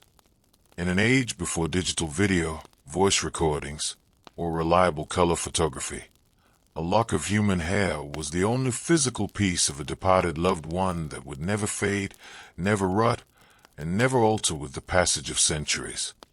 When a child, husband, or parent died, the lady of the house would gently cut long locks of hair from their head before the coffin was closed. These precious strands were not simply tucked away into envelopes. They were transformed by master craftsmen and by gentlewomen themselves working in their own parlors into astonishing, intricate works of memorial art. Using brass wire molds, small lead weights, and boiling water, women learned to plait and weave hair into hollow, flexible tubes, creating delicate watch chains for their husbands, woven bracelets clasped with gold buckles, or intricate memorial rings. At other times, individual strands of hair were chopped into microscopic dust, mixed with gum arabic, and painted onto pieces of ivory using single-hair paintbrushes to create miniature watercolor portraits of mourning figures leaning against tombstones beneath drooping willow trees. Set beneath domed rock crystal and framed in gold or seed pearls, the pearls symbolizing the tears shed by the survivor. These hair relics were worn close to the breast day and night. A tangible, physical link between the living heartbeat and the silent dust of the grave. Alongside hair jewelry came another somber Victorian innovation, memorial and post-mortem photography. When sudden illness took a beloved child or family elder, the bereaved family would summon a photographer to the house with his heavy wooden camera, brass lenses, and chemical wet plates. In the quiet parlor, the deceased was dressed in their finest Sunday clothes, arranged peacefully on a sofa or in a bassinet as if merely drifting through a sweet afternoon nap, often with fresh white lilies or rosebuds tucked gently into their folded hands. To our modern sensibilities, the idea of photographing the dead seems morbid or macabre, but to the Victorian mother who possessed not a single portrait of her deceased infant, this single daguerreotype or cat-to-visit was the most sacred, irreplaceable possession on earth. A permanent proof that her child had existed, had been loved, and would never be forgotten. Mourning also transformed the way wealthy women engaged with the landscape. In the 1830s and 1840s, Britain witnessed the birth of the magnificent seven-garden cemeteries surrounding London, such as Highgate, Kensal Green, and Nunhead, designed as sweeping, romantic parklands filled with rolling hills, exotic trees, and classical architecture. For the grieving gentlewoman, a visit to the cemetery was not a horrid, frightening duty. It was a peaceful, contemplative afternoon pilgrimage. Dressed in a rustling black silk, carrying a basket of fresh moss and flowers from her conservatory, you would walk slowly along the winding gravel pathways beneath weeping ash and cedar trees. You cleaned the carved marble gravestones, tended the planting of white periwinkle and forget-me-nots around the family plot, and sat on stone benches reading poetry amidst the towering, ivy-clad Gothic mausoleums. These garden necropolises were places of profound serenity, where the living and the dead shared a quiet, green sanctuary. Yet, as the 19th century moved into the 1850s, 60s, and 70s, a profound spiritual restlessness swept across the British Isles. In an era where Darwinian evolutionary theory was shaking traditional religious certainties, and where the infant mortality rate remained heartbreakingly high despite soaring industrial wealth, people desperately craved direct, empirical proof that their departed loved ones still existed in an afterlife. Out of this deep, aching collective grief emerged one of the most astonishing cultural movements of the Victorian age, spiritualism. And at the very heart of this mystical phenomenon were wealthy, educated Victorian women. Spiritualism offered women something that neither the Church of England nor the British Parliament could provide: genuine, undisputed spiritual leadership and authority. In the traditional Victorian world, women were expected to be silent, submissive, and passive. But in the shadowed realm of the seance room, those exact qualities of delicate sensitivity, emotional receptivity, and nervous fragility were reinterpreted as extraordinary psychic gifts. A gentlewoman was not seen as weak. She was a finely tuned human antenna, capable of piercing the veil between the physical life and the celestial spheres. Prominent female mediums, like Florence Cook, Emma Hardinge-Britton, and the Fox sisters, became international celebrities, directing meetings of elite politicians, scientists, and grieving aristocrats who hung on their every whispered word. Imagine stepping into your grand drawing room at 9 o'clock on a dark, stormy November evening. The heavy velvet portieres are drawn tight across the doors. The gas lamps have been turned down to a faint, blue pinpoint of light, leaving the corners of the room in deep, velvety shadow. A small group of 8 or 10 trusted friends, gentlemen in dark tailcoats, ladies in rustling silks, gather closely around a circular, unvarnished mahogany pedestal table. You take your seat, remove your rings, and place your hands flat upon the smooth tabletop, your little fingers lightly touching those of the neighbors on either side of you, completing the unbroken magnetic chain. The air in the room is electric, cool, and fragrant with the sharp scents of ozone, lavender water, and burning beeswax. For several long minutes, nothing happens, save for the sound of the autumn rain lashing against the glass and the collective, synchronized breathing of the circle. You sit in utter silence, focusing your mind, waiting for the presence of the unseen. And then, a sudden, sharp chill sweeps across the room, causing the candle flame to flicker wildly. The heavy mahogany table begins to vibrate with a deep, low hum beneath your palms. A sharp, wooden rapping sound, like the tapping of a knuckle upon oak, echoes clearly from the center of the wood. 1 tap 4 no, 3 taps 4 yes. The table begins to tilt, rocking up onto 2 legs with effortless, uncanny power, lifting completely off the carpet as if held aloft by invisible currents. In the center of the circle, the medium sits with her head slumped forward against her chest, her breathing slow, rhythmic, and deep. She enters the hypnotic state known as the trance. Her voice alters completely, adopting the tone of a lost child, a deceased ancestor, or an ancient spirit guide. She picks up a small piece of slate chalk with limp fingers and, without looking at the paper before her, begins the rapid, furious motion of automatic writing. The chalk scratches frantically across the slate, producing letters, names, and intimate memories that only the grieving mother in the circle could possibly know. Words of comfort from a child who died of scarlet fever 10 years before, assuring her that he feels no pain, that he plays in sunlit gardens, and that he waits patiently for her arrival. At more elaborate seances, the physical manifestations grew even more extraordinary. Musical accordions and silver handbells, placed inside locked wooden spirit cabinets or resting beneath the table, would suddenly begin to play sweet, melancholic hymns without human touch, floating through the dim air above the heads of the astonished sitters. Luminous hands, pale and cool as marble, were seen materializing out of thin air, brushing across the cheeks of grieving widows or dropping fresh, dew-soaked roses onto their laps. Whether these phenomena were the result of clever theatrical illusions, psychological projection, or genuine supernatural mysteries, the emotional impact upon the participants was profound and life-altering. In the séance room, the cold finality of the Victorian grave was completely undone. Love proved stronger than death. Around midnight, the trance gradually breaks. The medium draws a long, shuddering breath. Her eyes flutter open, and she returns to her normal self, looking pale and exhausted. The gaslights are slowly turned back up, filling the room once again with their comforting, yellow glow. The guests sit blinking in the sudden light, wiping away quiet tears of relief and wonder.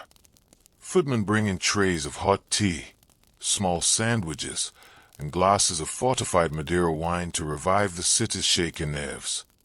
As the carriage wheels crunch outside to carry the guests home through the dark London fog, you feel a profound sense of lightness that has been missing for months.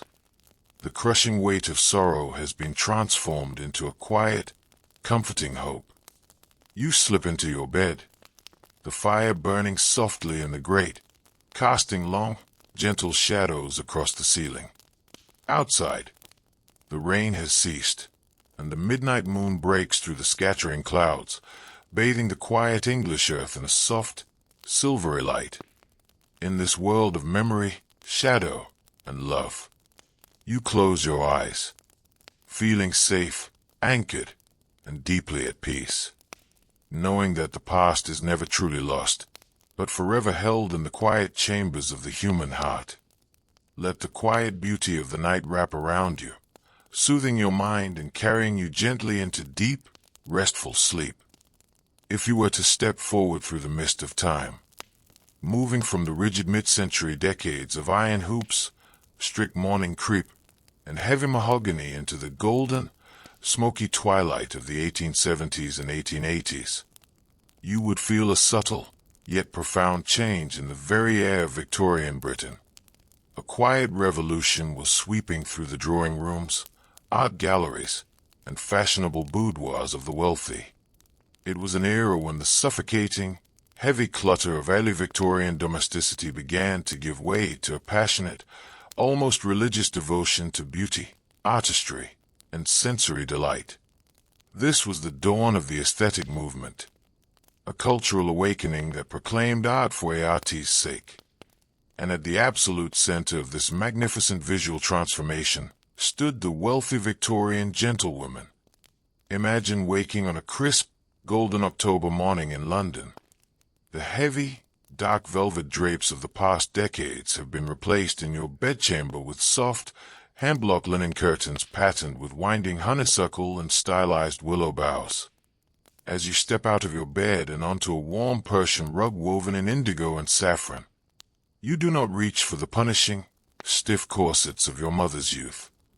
Instead, your maid holds out something entirely revolutionary, an aesthetic gown, made of soft, fluid peacock blue wool, falling in loose, classical folds from your shoulders, cinched gently at the natural waist with an embroidered silk sash. For the first time in generations, a wealthy woman could walk through her own home without the scaffolding of steel cages or the agonizing pinch of whalebone stays. You take a deep, unrestricted breath, your shoulders relaxing down into the soft fabric, as you prepare to embark on a day dedicated not merely to rigid duty, but to the passionate pursuit of art and personal expression. To understand the daily life of a gentlewoman in the late Victorian era, one must understand the astonishing transformation of public space and the birth of modern shopping. For centuries, an upper-class lady could not simply wander into the public streets alone. To do so was to invite scandal, gossip, and social ruin. But by the 1870s and 1880s, a magnificent new architectural wonder had arisen in the heart of London's West End: the department store. Establishments like William Whiteley's in Bayswater, Swan and Edgar on Regent Street, Harrods in Knightsbridge, and Arthur Liberty's Exotic Emporium on Regent Street transformed the city landscape. These grand consumer palaces were designed deliberately as safe, luxurious, and morally respectable havens for unaccompanied wealthy women. For the very first time in British history, a gentlewoman could leave her home without a male guardian or footman hovering at her elbow, step across a polished marble threshold, and spend hours in absolute, independent freedom. Around 10 o'clock in the morning, you step into your carriage and direct your coachman toward Regent Street. As you step through the carved wooden doors of Liberty & Co., your senses are instantly intoxicated by an atmosphere that feels less like a commercial shop and more like an Arabian palace or an Eastern bazaar. The air is lightly perfumed with dried patchouli, cedarwood, and burning sandalwood. From the high wooden balconies hang immense bolts of shimmering silk, imported directly from the weaving looms of India, Japan, and China.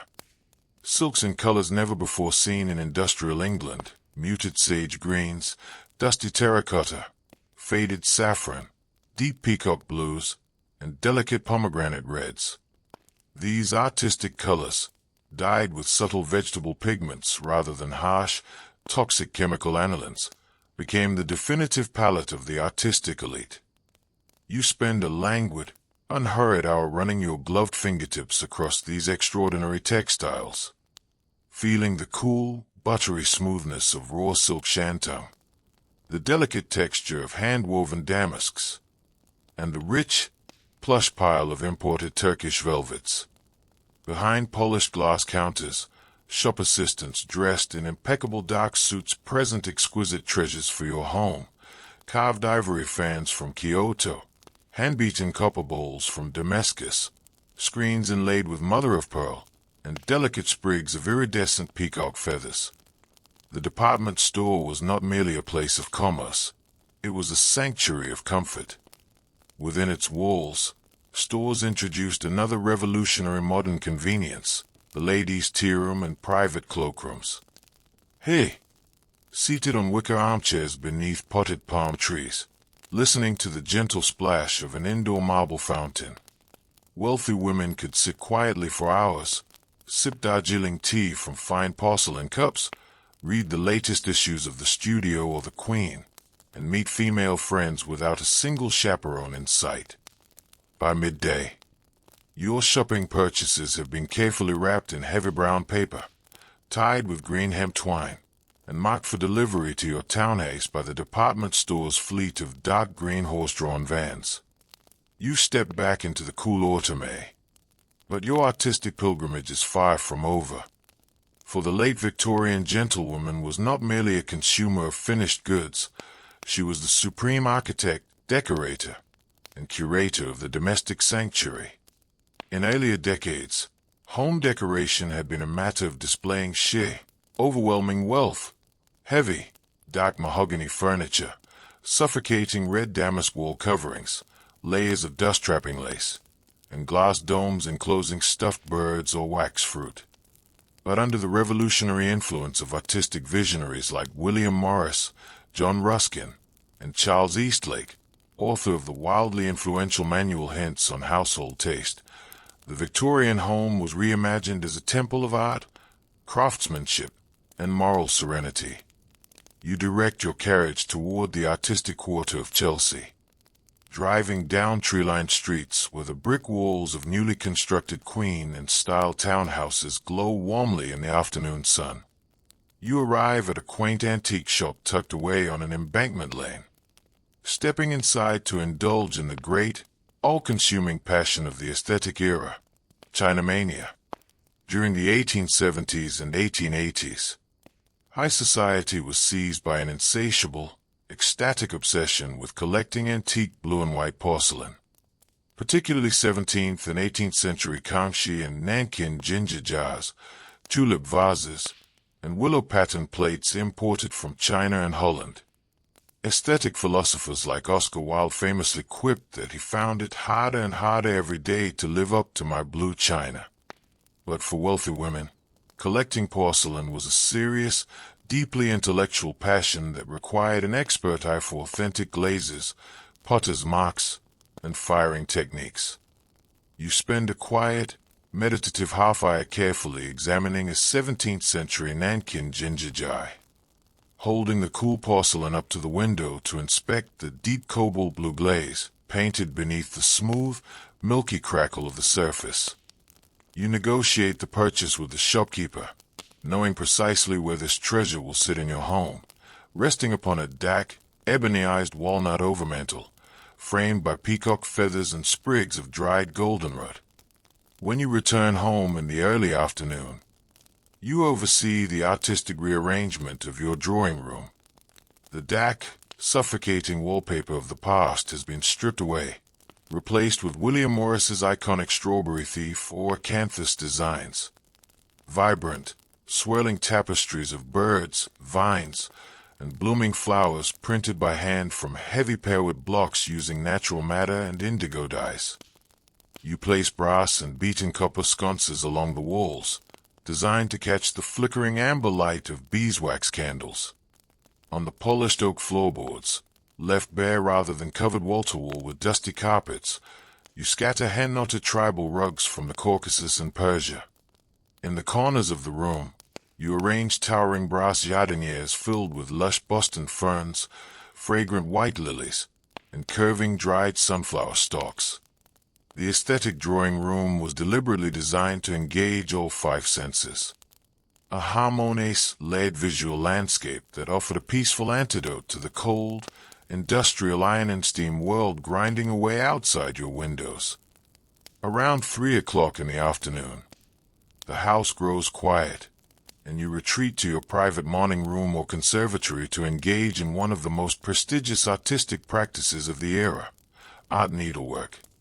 In the mid-century decades, women's embroidery had degenerated into Berlin wool work, the mindless, mechanical stitching of pre-printed wool charts onto stiff canvas grids. But in 1872, the establishment of the Royal School of Needlework in London, championed by Queen Victoria's daughter Princess Christian, elevated embroidery back to the status of a revered high art.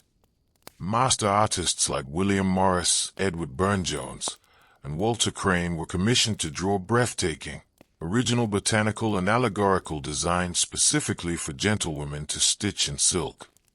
You pull a low chair up to your polished mahogany slate frame, where a piece of heavy, natural unbleached linen has been stretched drum-tight. In your lap rests a wicker basket filled with skeins of lustrous silk floss, dyed in delicate shades of olive, dove gray, old gold, and rose. Using fine steel needles, you practice the intricate stitches of the medieval past: satin stitch, long and short stitch, stem stitch, and couching. You do not stitch hastily or mindlessly. Each thread is placed with deliberate, painterly care, blending shades of silk to capture the soft, velvety texture of a rose petal or the light reflecting on the veining of an oak leaf.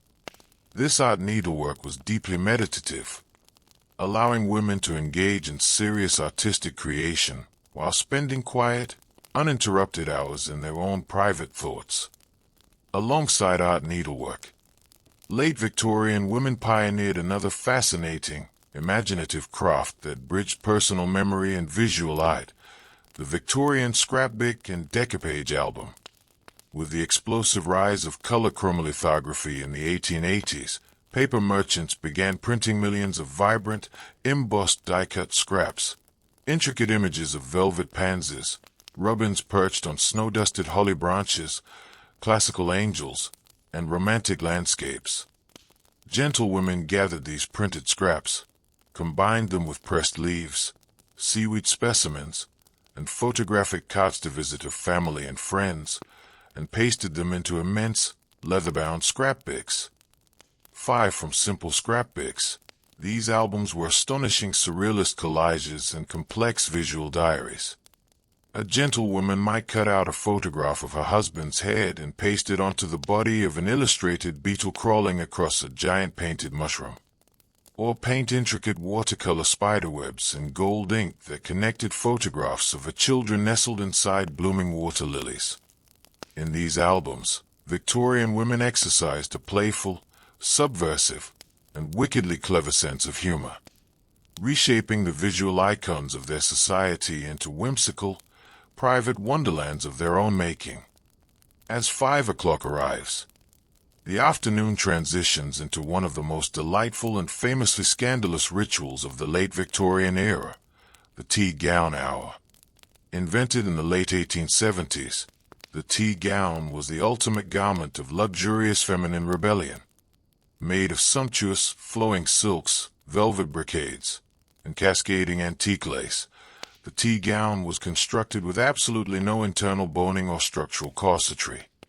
It was designed to be slipped on easily in the private boudoir or sitting room, between the strenuous social calls of the afternoon and the formal dressing for dinner.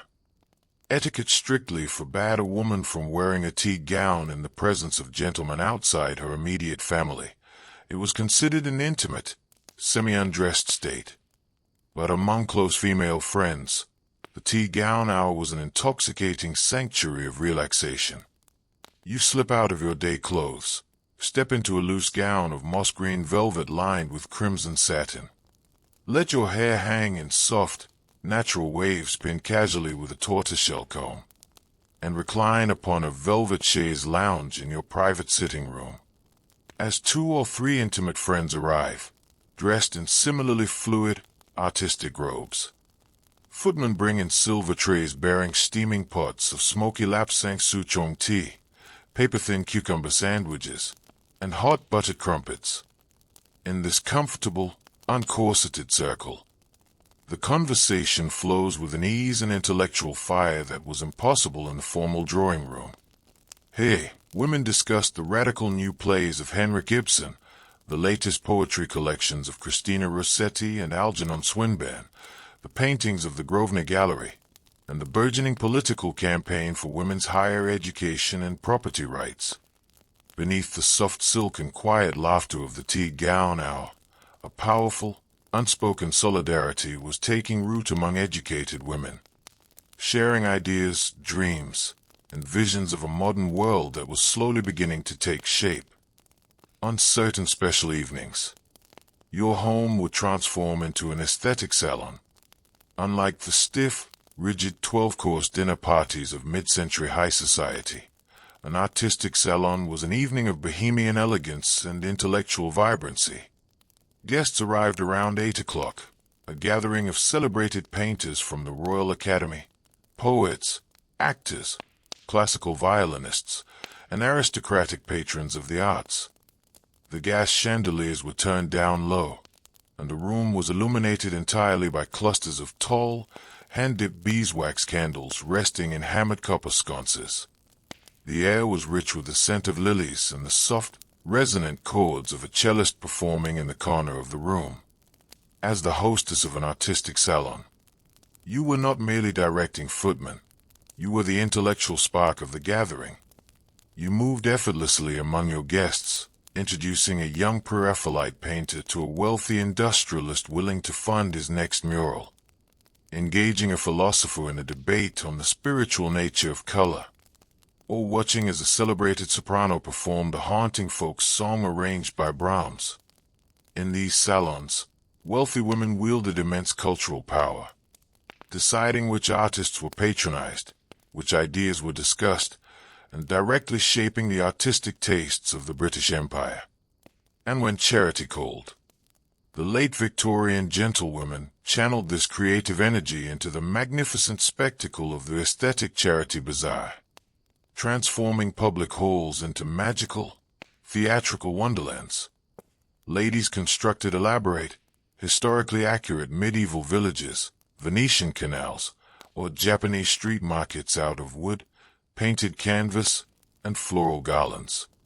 Dressed in historically accurate Tudor, Renaissance, or Eastern costumes, wealthy women ran decorative stalls selling handmade art needlework, rare botanical specimens, and hand-painted china, raising thousands of pounds for hospitals and working-class schools. It was charity elevated to immersive public theater, allowing women to take absolute control of public architecture and civic fundraising with breathtaking organizational mastery. By midnight, the salon guests have departed into the misty London night, their carriages rumbling softly down the quiet embankment. The front doors are locked, and you walk slowly through the quiet rooms of your home. You look upon the handcrafted beauty that surrounds you, the subtle sheen of blue and white porcelain on the mantel, the rich, winding patterns of Morris wallpaper glowing in the dying firelight, and the unfinished silk embroidery resting peacefully upon its wooden frame. You have not merely lived through another day.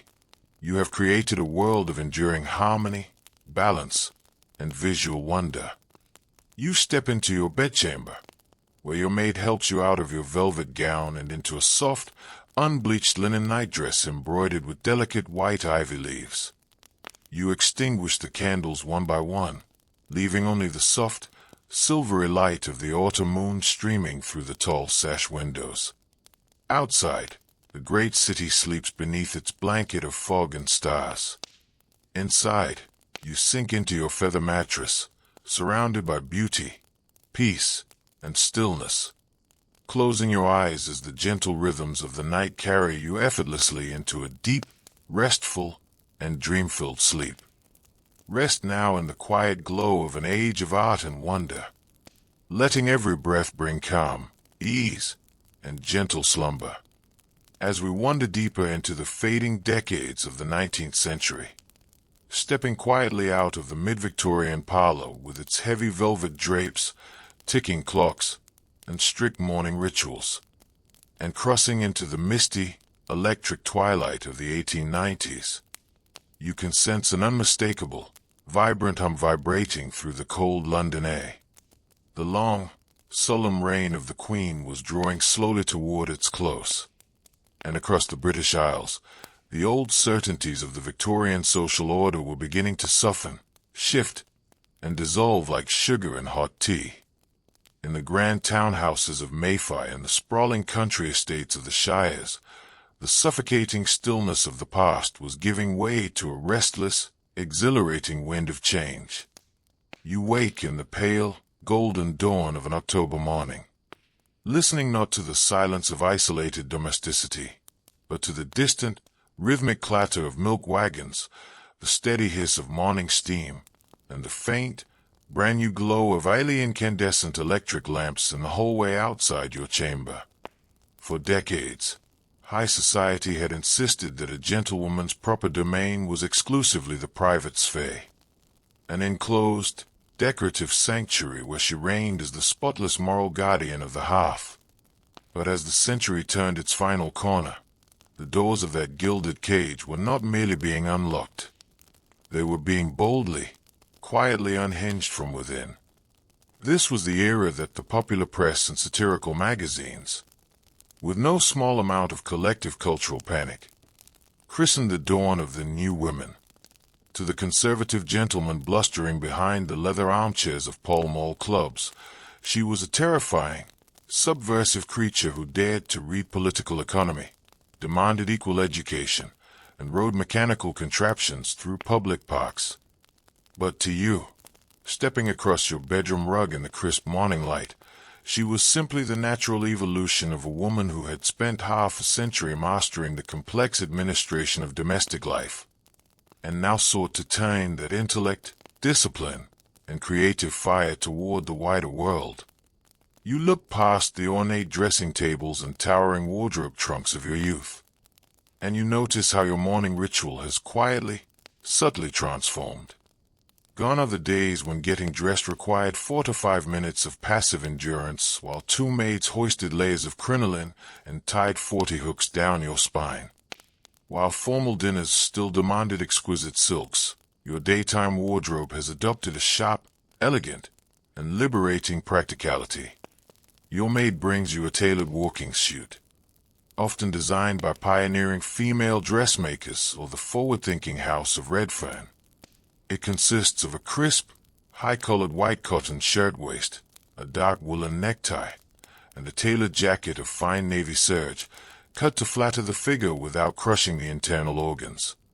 And beneath it sits an ankle-length woolen skate, devoid of trailing trains or dusty ruffles. A garment made not for sitting motionless upon a chaise lounge, but for purposeful, stride-lengthening movement. And what, you might ask, was the great mechanical catalyst that accelerated this quiet revolution across the towns and lanes of Victorian Britain? It was not a political decree, nor a philosophical treatise, though both played their part. It was a breathtaking marvel of British engineering crafted from tubular steel, vulcanized rubber, and nickel-plated sprockets. The modern safety bicycle. In the mid-1880s, when the terrifying, bone-breaking high-wheelers, the perilous penny-farthings, were replaced by John Kemp Starley's Rover safety bicycle, equipped with 2 equal-sized wheels, a chain drive, and John Boyd Dunlop's miraculous pneumatic air-filled tires. Britain was seized by an overwhelming, ecstatic national frenzy known as the bicycle craze. And no demographic embraced this glorious 2-wheeled emancipation with more passion, joy, and ferocious determination than the wealthy Victorian gentlewomen.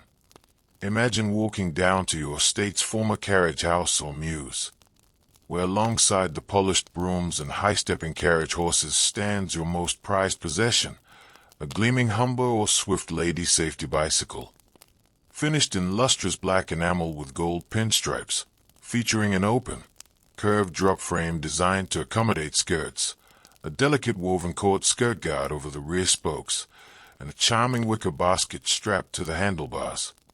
For the first time in human history, a woman of wealth possessed the ability to step outside her front door, mount an affordable machine, and propel herself across the landscape entirely under her own physical power, at any speed she chose, in any direction she wished, without needing a groom to harness a horse or a male chaperone to grant permission. Susan B. Anthony famously remarked that the bicycle had done more to emancipate women than anything else in the world, giving them a feeling of freedom, self-reliance, and physical strength. Yet, mastering the two-wheeled iron steed was not without its hilarious social controversies and fierce aesthetic debates. Traditionalists warned that cycling would destroy female fertility, cause terrifying facial contortions known as bicycle face, or tempt young ladies into unchaperoned romantic rendezvous in distant country lanes. Etiquette manuals rushed to publish endless lists of rules. A lady must never coast downhill with her feet off the pedals. A lady must never wear loud check patterns. A lady must never allow her skirt to billow in a headwind.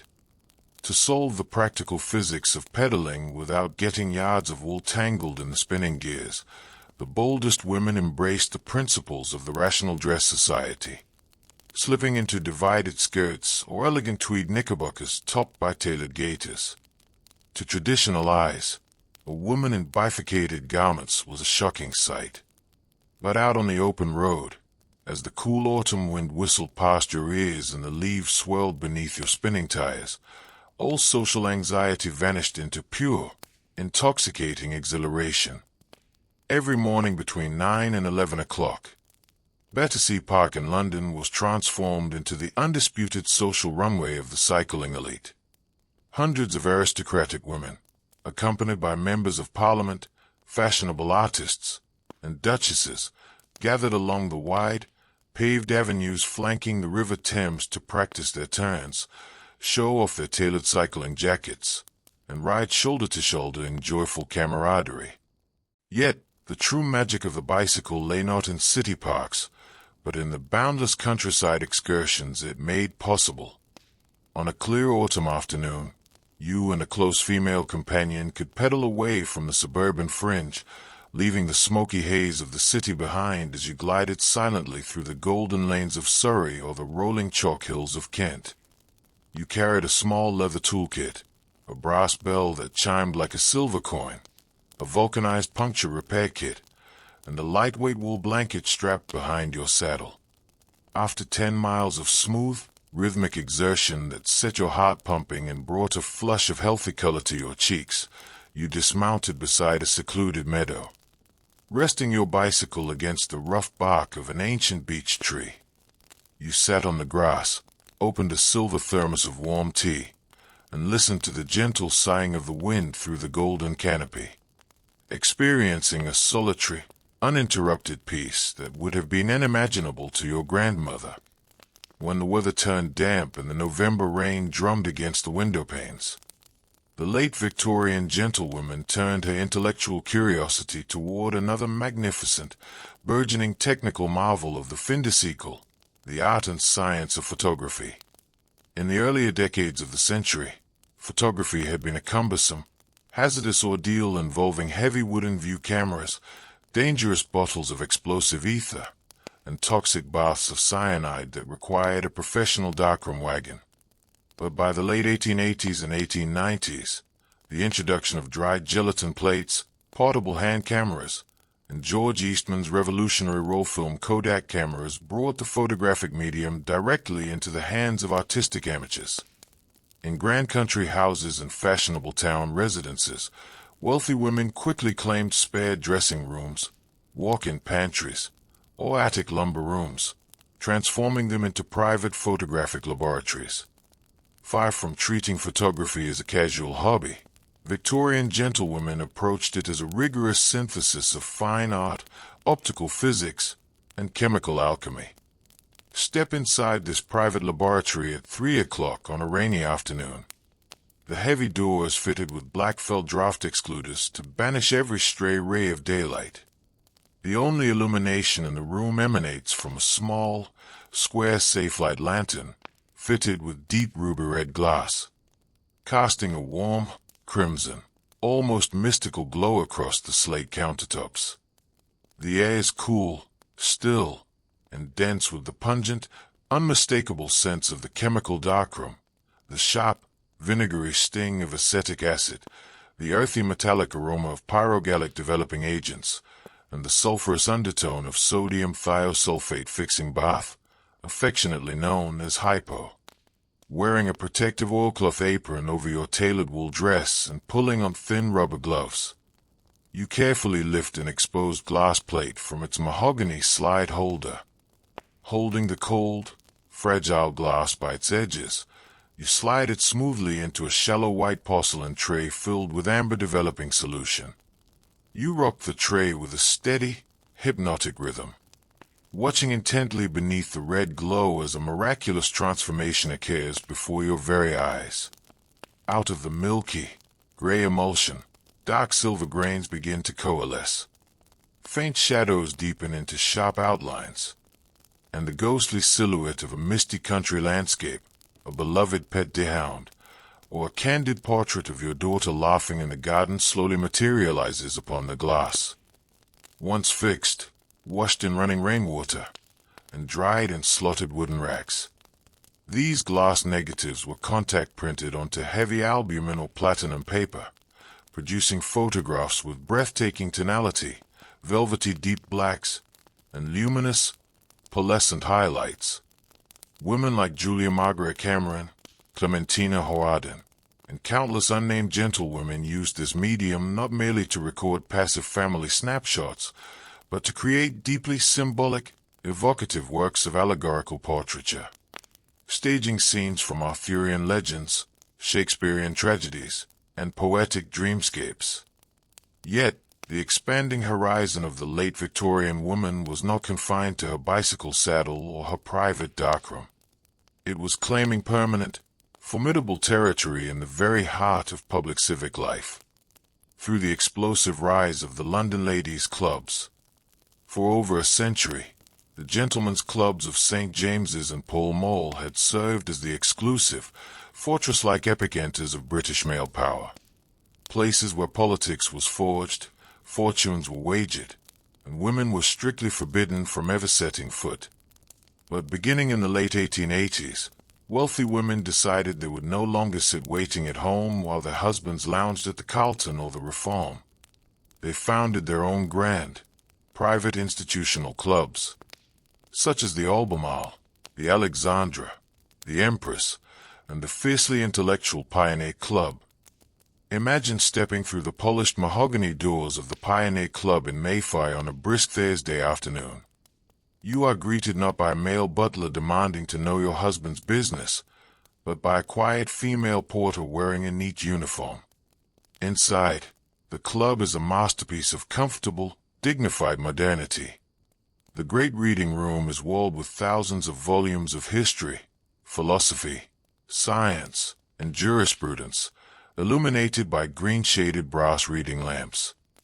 Deep armchairs upholstered in soft saddle leather surround a roaring coal fire, where women sit quietly absorbing the latest issues of the Fortnightly Review, the 19th Century, and international political journals. The ancient rules of Victorian chaperonage were cheerfully discarded at the front mat. Within the walls of her club, a gentlewoman could meet friends, arrange business meetings, dine in privacy, or write letters without an appointment.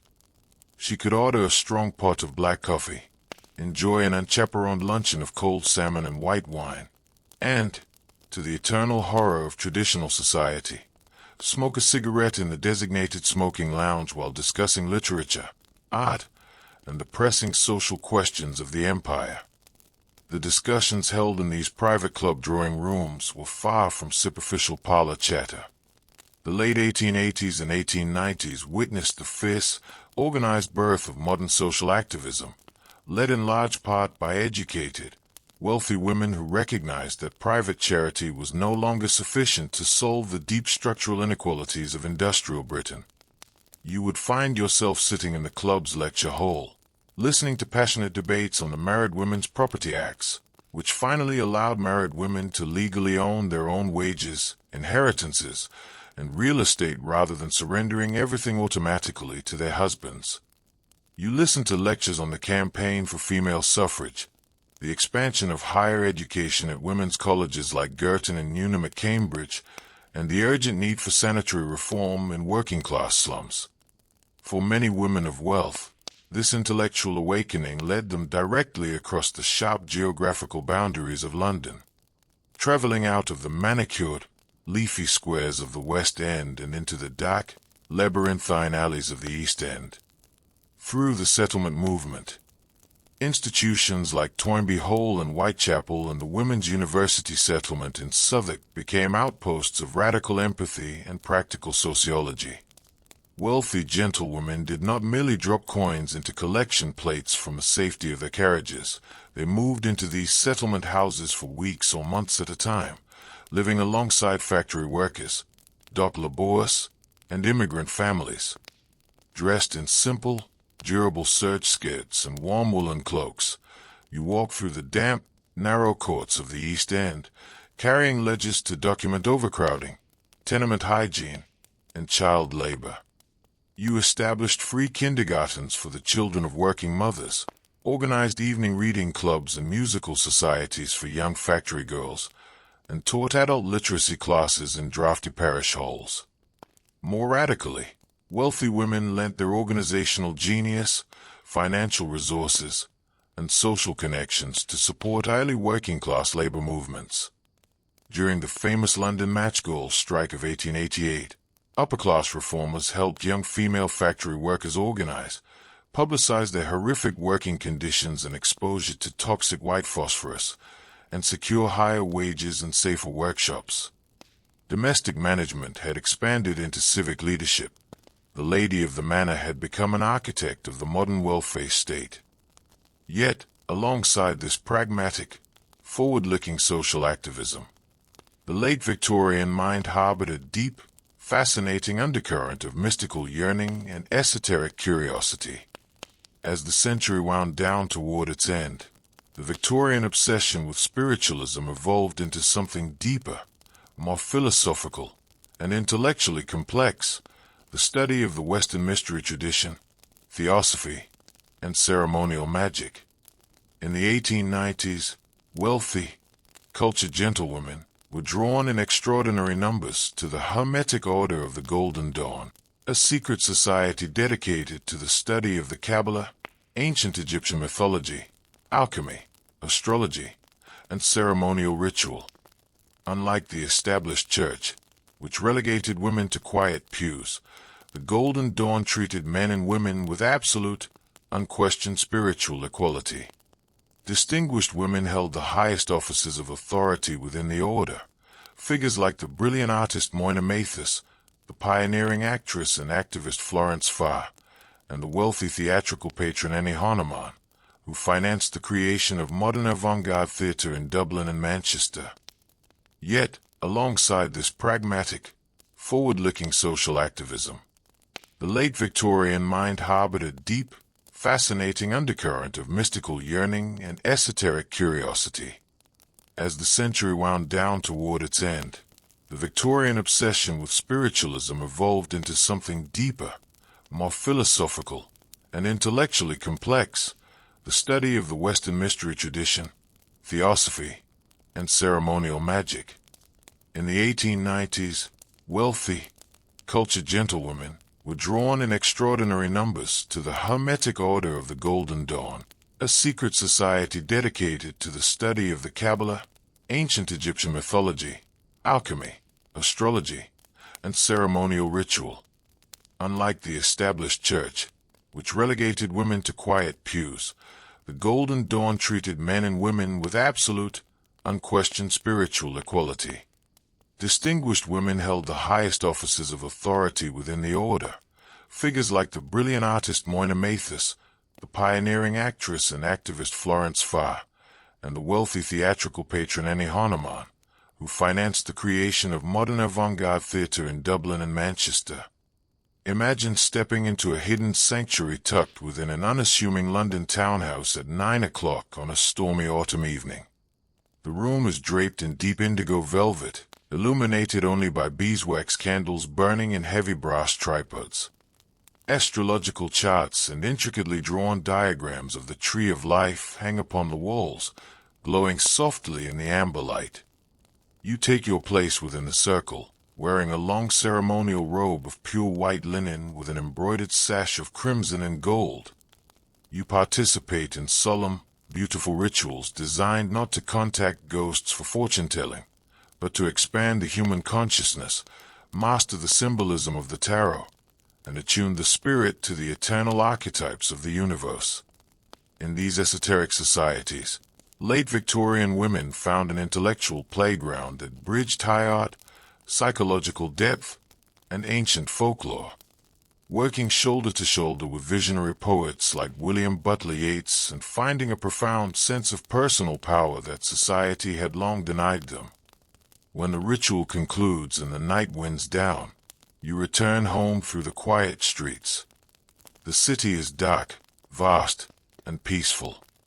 You make your way to your private library, where small electric brass reading lamp casts a warm, focused pool of light over your writing desk.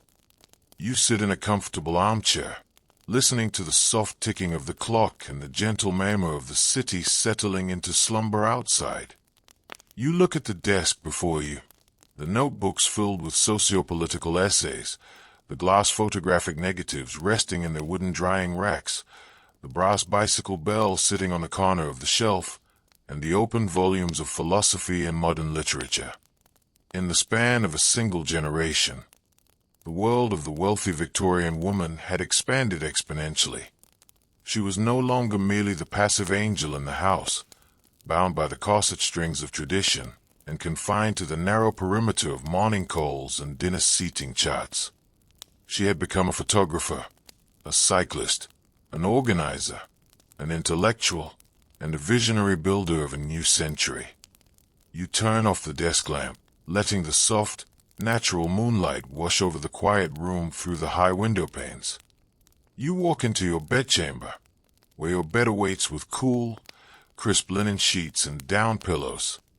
You slip beneath the covers, feeling the deep, satisfying tiredness of a day spent in full, vibrant engagement with the world. Outside, the great clock of Westminster chimes the midnight hour, its low, resonant tones rolling softly across the rooftops of London, marking the slow passing of an extraordinary age. As you close your eyes and breathe in the tranquil stillness of the room, let the echoes of this transformative era fade into a gentle, soothing lullaby, knowing that every step, every ride, and every quiet struggle of these remarkable women help pave the path toward the modern world. Sleep deeply now, cradled in the quiet peace of history, beneath the starry, timeless sky. And so, as the long shadows of our 4-hour journey begin to lengthen across the landscape of historical memory, we find ourselves arriving at the threshold of a profound, quiet turning point in the story of the British Isles. It is the deep winter of January 1901. The 19th century has drawn its final, freezing breath, and across the hills, villages, and great stone cities of Britain, a hush of unprecedented stillness settles like fresh, powdery snow over the earth. You stand by the high-arched window of your drawing room in the late afternoon, watching the pale winter sun sink like a copper coin behind the bare, skeletal silhouettes of ancient chestnut trees. Inside the house, the atmosphere is thick with a gentle, reverent calm. The fires burn low and steady in the heavy cast-iron grates, sending the fragrant, sweet aroma of aged applewood and peat curling lazily up the great brick chimneys. Outside, large, feathery snowflakes drift down from a slate-colored sky, clinging softly to the stone balustrades, blanketing the manicured rose gardens, and muffling the distant, occasional clatter of iron carriage wheels on frozen gravel. For several days, the entire British Empire has held its collective breath, waiting for the news that everyone knew was inevitable, yet no one could truly fathom. On the evening of January 22nd, at Osborne House on the Isle of Wight, Queen Victoria, who had sat upon the throne for 63 years, 7 months, and 2 days, closed her eyes for the last time. For the overwhelming majority of people living in the British Empire, no other monarch had ever existed in their lifetime. She had been the constant, quiet background presence of their entire world. Her silhouette stamped on every copper penny, her profile printed on every postage stamp, her values stitched into the very fabric of daily life. With her passing, an entire universe seemed to draw to a close. Yet, as you sit in your deep armchair with a heavy woolen mohair thrown across your knees, listening to the slow, rhythmic tick, tock, tick, tock of the French carriage clock on the mantelpiece, you realize that this transition is not merely the end of a royal reign. It is the culmination of a magnificent, complex generation of women who lived, labored, loved, and endured behind the stiff curtains of the 19th century. You look down at your hands resting peacefully in your lap, hands that have held silver calling cards, written thousands of morning letters, trimmed conservatory ferns, mixed herbal tinctures in country stillrooms, grasped the steel handlebars of safety bicycles, and rocked cradles in quiet nurseries. If you were to open the dark mahogany drawers of the chiffonier beside you, you would find the physical archives of a lifetime, each object a quiet witness to an era that is slipping gently into the amber pages of history. In the top drawer, wrapped in tissue paper that has yellowed softly at the edges with the passage of decades, lies a small bundle of dance cards from the London balls of the 1860s. Tiny booklets bound in white leather with gold lettering, held by faded silk cords, with miniature bone pencils dangling from the spine. Beside them sits your mother's carved tortoiseshell calling card case, its polished surface worn smooth by years of gloved fingertips. Here too are the iron keys that once unlocked every pantry, linen press, and cellar in a sprawling country manor. Keys that represented not decorative submission, but absolute, undisputed executive command over a small city of household staff. And tucked beneath a bundle of dried lavender sprigs rests a heavy gold mourning locket, enclosing a delicate, woven braid of hair belonging to a child or a parent who passed into the spectral world long before the gaslights were replaced by the warm hum of electric bulbs.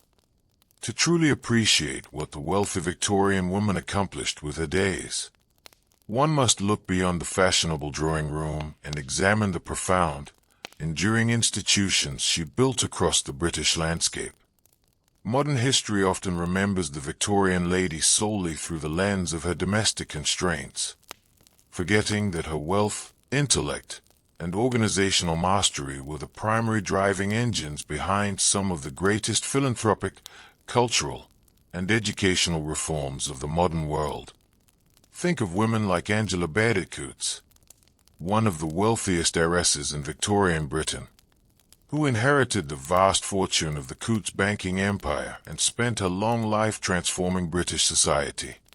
She partnered directly with Charles Dickens to establish homes for destitute women, funded the construction of clean, affordable model housing estates in the disease-ridden slums of London, built schools, clean water fountains, and churches, and endowed bishoprics across the globe. She did not merely sign checks from a distance. She walked the muddy streets, reviewed architectural blueprints, inspected sanitary pipes, and personally managed her philanthropic empire with the precision of a seasoned general. Think, too, of the quiet revolution in women's education funded and fought for by Victorian gentlewomen.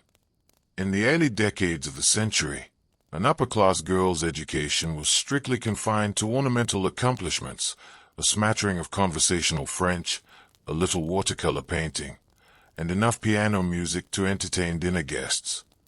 Yet, by the 1870s and 1880s, through the tireless advocacy and financial endowments of wealthy women, institutions like Girton College and Newnham College at Cambridge, Lady Margaret Hall at Oxford, and the London School of Medicine for Women opened their doors. Wealthy women used their personal inheritances to build laboratories, endow professorial chairs, and establish scholarship funds, ensuring that their daughters and granddaughters would step into the 20th century not merely as decorative hostesses, but as scientists, doctors, mathematicians, and political economists. And consider the magical, cozy warmth of the cultural traditions that the Victorian gentlewoman wove into the very heart of winter itself. Before the Victorian era, Christmas in Britain was a raucous, disorderly festival celebrated primarily with rowdy street revels. But in the 1840s and 1850s, inspired in part by Prince Albert's German traditions and Charles Dickens's immortal tale of generosity and redemption, the Victorian mistress transformed Christmas into the warm, sacred, domestic festival of peace, light, and charity we know today. Imagine the great country manor in late December. The scent of burning pine logs and crushed fir needles fills the hallways as the mistress supervises the decorating of the great hall. Servants bring in towering boughs of glossy dark holly laden with bright scarlet berries, winding thick garlands of ivy and spruce along the carved mahogany banisters. A magnificent bunch of pale green mistletoe is hung from the center chandelier, its white waxen poles catching the flickering light of 100 beeswax candles. In the center of the drawing room stands the grand fir tree, a breathtaking vision of midwinter enchantment. The mistress of the house has spent weeks preparing its ornaments, delicate gilded walnuts tied with crimson silk ribbons, intricately patterned gingerbread cookies dusted with sugar, dried slices of spiced oranges, paper cornucopias filled with candied sugared almonds, and dozens of tiny, clip-on wax tapers. On Christmas Eve, when the family gathers and the candles on the tree are lit one by one, the room glows with a warm, amber, fairy-tale radiance that reflects in the wide, wonder-struck eyes of the children. Hand-wrapped gifts, books bound in embossed cloth, wooden carved toys, porcelain dolls dressed in miniature silk gowns, and silver trinkets are distributed from beneath the evergreen branches with laughter, songs, and warmth. And on the morning of St. Stephen's Day, Boxing Day, the gentlewoman's role expanded once again into the community. Heavy wooden Christmas boxes filled with cold roasted beef, plum puddings wrapped in calico cloth, crocks of butter, loaves of crusty bread, woolen blankets, and silver coins were packed into the estate carriages. Accompanied by her children, the mistress traveled from cottage to tenant farm across the snow-dusted estate, delivering food, warmth, and holiday cheer to the families of laborious, widows, and retired servants. In the great stone kitchen of the manor, the doors were thrown open, and a steaming bowl of spiced wassail punch, brewed with hot ale, roasted crab apples, nutmeg, and brown sugar, was served to all who came to offer their holiday wishes. As we look back across the vast, 80-year tapestry of the Victorian era, we must also celebrate the astonishing intellectual and artistic legacy left behind in the private writings of these women. In an age that often denied them public political platforms, the wealthy Victorian gentlewoman poured her mind, soul, and keen sociological observations into her private journals, travel diaries, and daily correspondence. These were not trivial, superficial diary entries. They were monumental, multi-volume records of human life. Written in fluid, looping copperplate script by the flickering light of bedside candles, these journals captured the changing weather of the British seasons, the rise and fall of political cabinets, the subtle nuances of human psychology, and the private agonies and triumphs of female existence. Through their meticulous watercolors of English wildflowers, their botanical pressing albums, their scrapbooks of satirical collages, and their heartfelt letters, Victorian women preserved the intimate, living heartbeat of their civilization for future generations to discover. And now, as the new century dawns, You can see the fruits of that quiet, steady 60-year labor flourishing in the world outside. You watch your daughter or your granddaughter stepping through the front doors of your home. She is dressed in an elegant, tailored wool coat and a wide-brimmed felt hat, carrying a leather briefcase filled with legal papers or medical textbooks. She does not wait for a footman to open the door. She steps boldly into the crisp winter morning, mounts a bicycle or climbs into the leather seat of a gleaming new open-top motorcar, and drives away down the avenue to claim her rightful place in the modern world. She does not carry the weight of whalebone armor, nor is she bounded by the strict 17-minute calling card ritual. Yet, she walks with the poise, strength, intelligence, and grace that her Victorian mother and grandmother painstakingly carved out for her, millimeter by millimeter, across decades of quiet resolve. Let us pause for a moment and gently, permanently dismantle the modern caricature of the wealthy Victorian lady. She was never the fragile, helpless, fainting creature of Victorian satire or modern period dramas. She was not an idle doll sitting in a gilded cage, sighing into a handkerchief and waiting passively for the world to happen around her. She was the chief administrator of an immense domestic enterprise, a diplomat who held the social networks of an empire together through grace and pen, a healer and chemist in her still room, a serious student of the natural sciences in her glass conservatories, an artist who filled her home with handcrafted beauty, an athlete who took to the archery field and the open road with joyous vigor, a mystic who sought comfort in the shadow realm of memory, and a visionary reformer who used her wealth and social standing to ease the suffering of the poor and open the doors of knowledge to future generations. Now, the winter twilight has deepened into the velvety, silent darkness of a peaceful English night. The snow has ceased falling, leaving the world outside blanketed in pristine, untouched white, shimmering softly beneath the pale silver light of a full moon. The grandfather clock in the hallway strikes 11. Its deep, resonant chimes echoing through the quiet corridors of the house, marking the peaceful close of our 4-hour journey through the Victorian day. Downstairs, the house is still. The heavy oak doors are bolted, the gas lamps and chandeliers have been turned off, and the servants have retired to their warm beds under the eaves. You walk slowly to your bedchamber, where the glowing embers in the hearth cast a warm, crimson, comforting light across the dark wallpaper and soft carpets.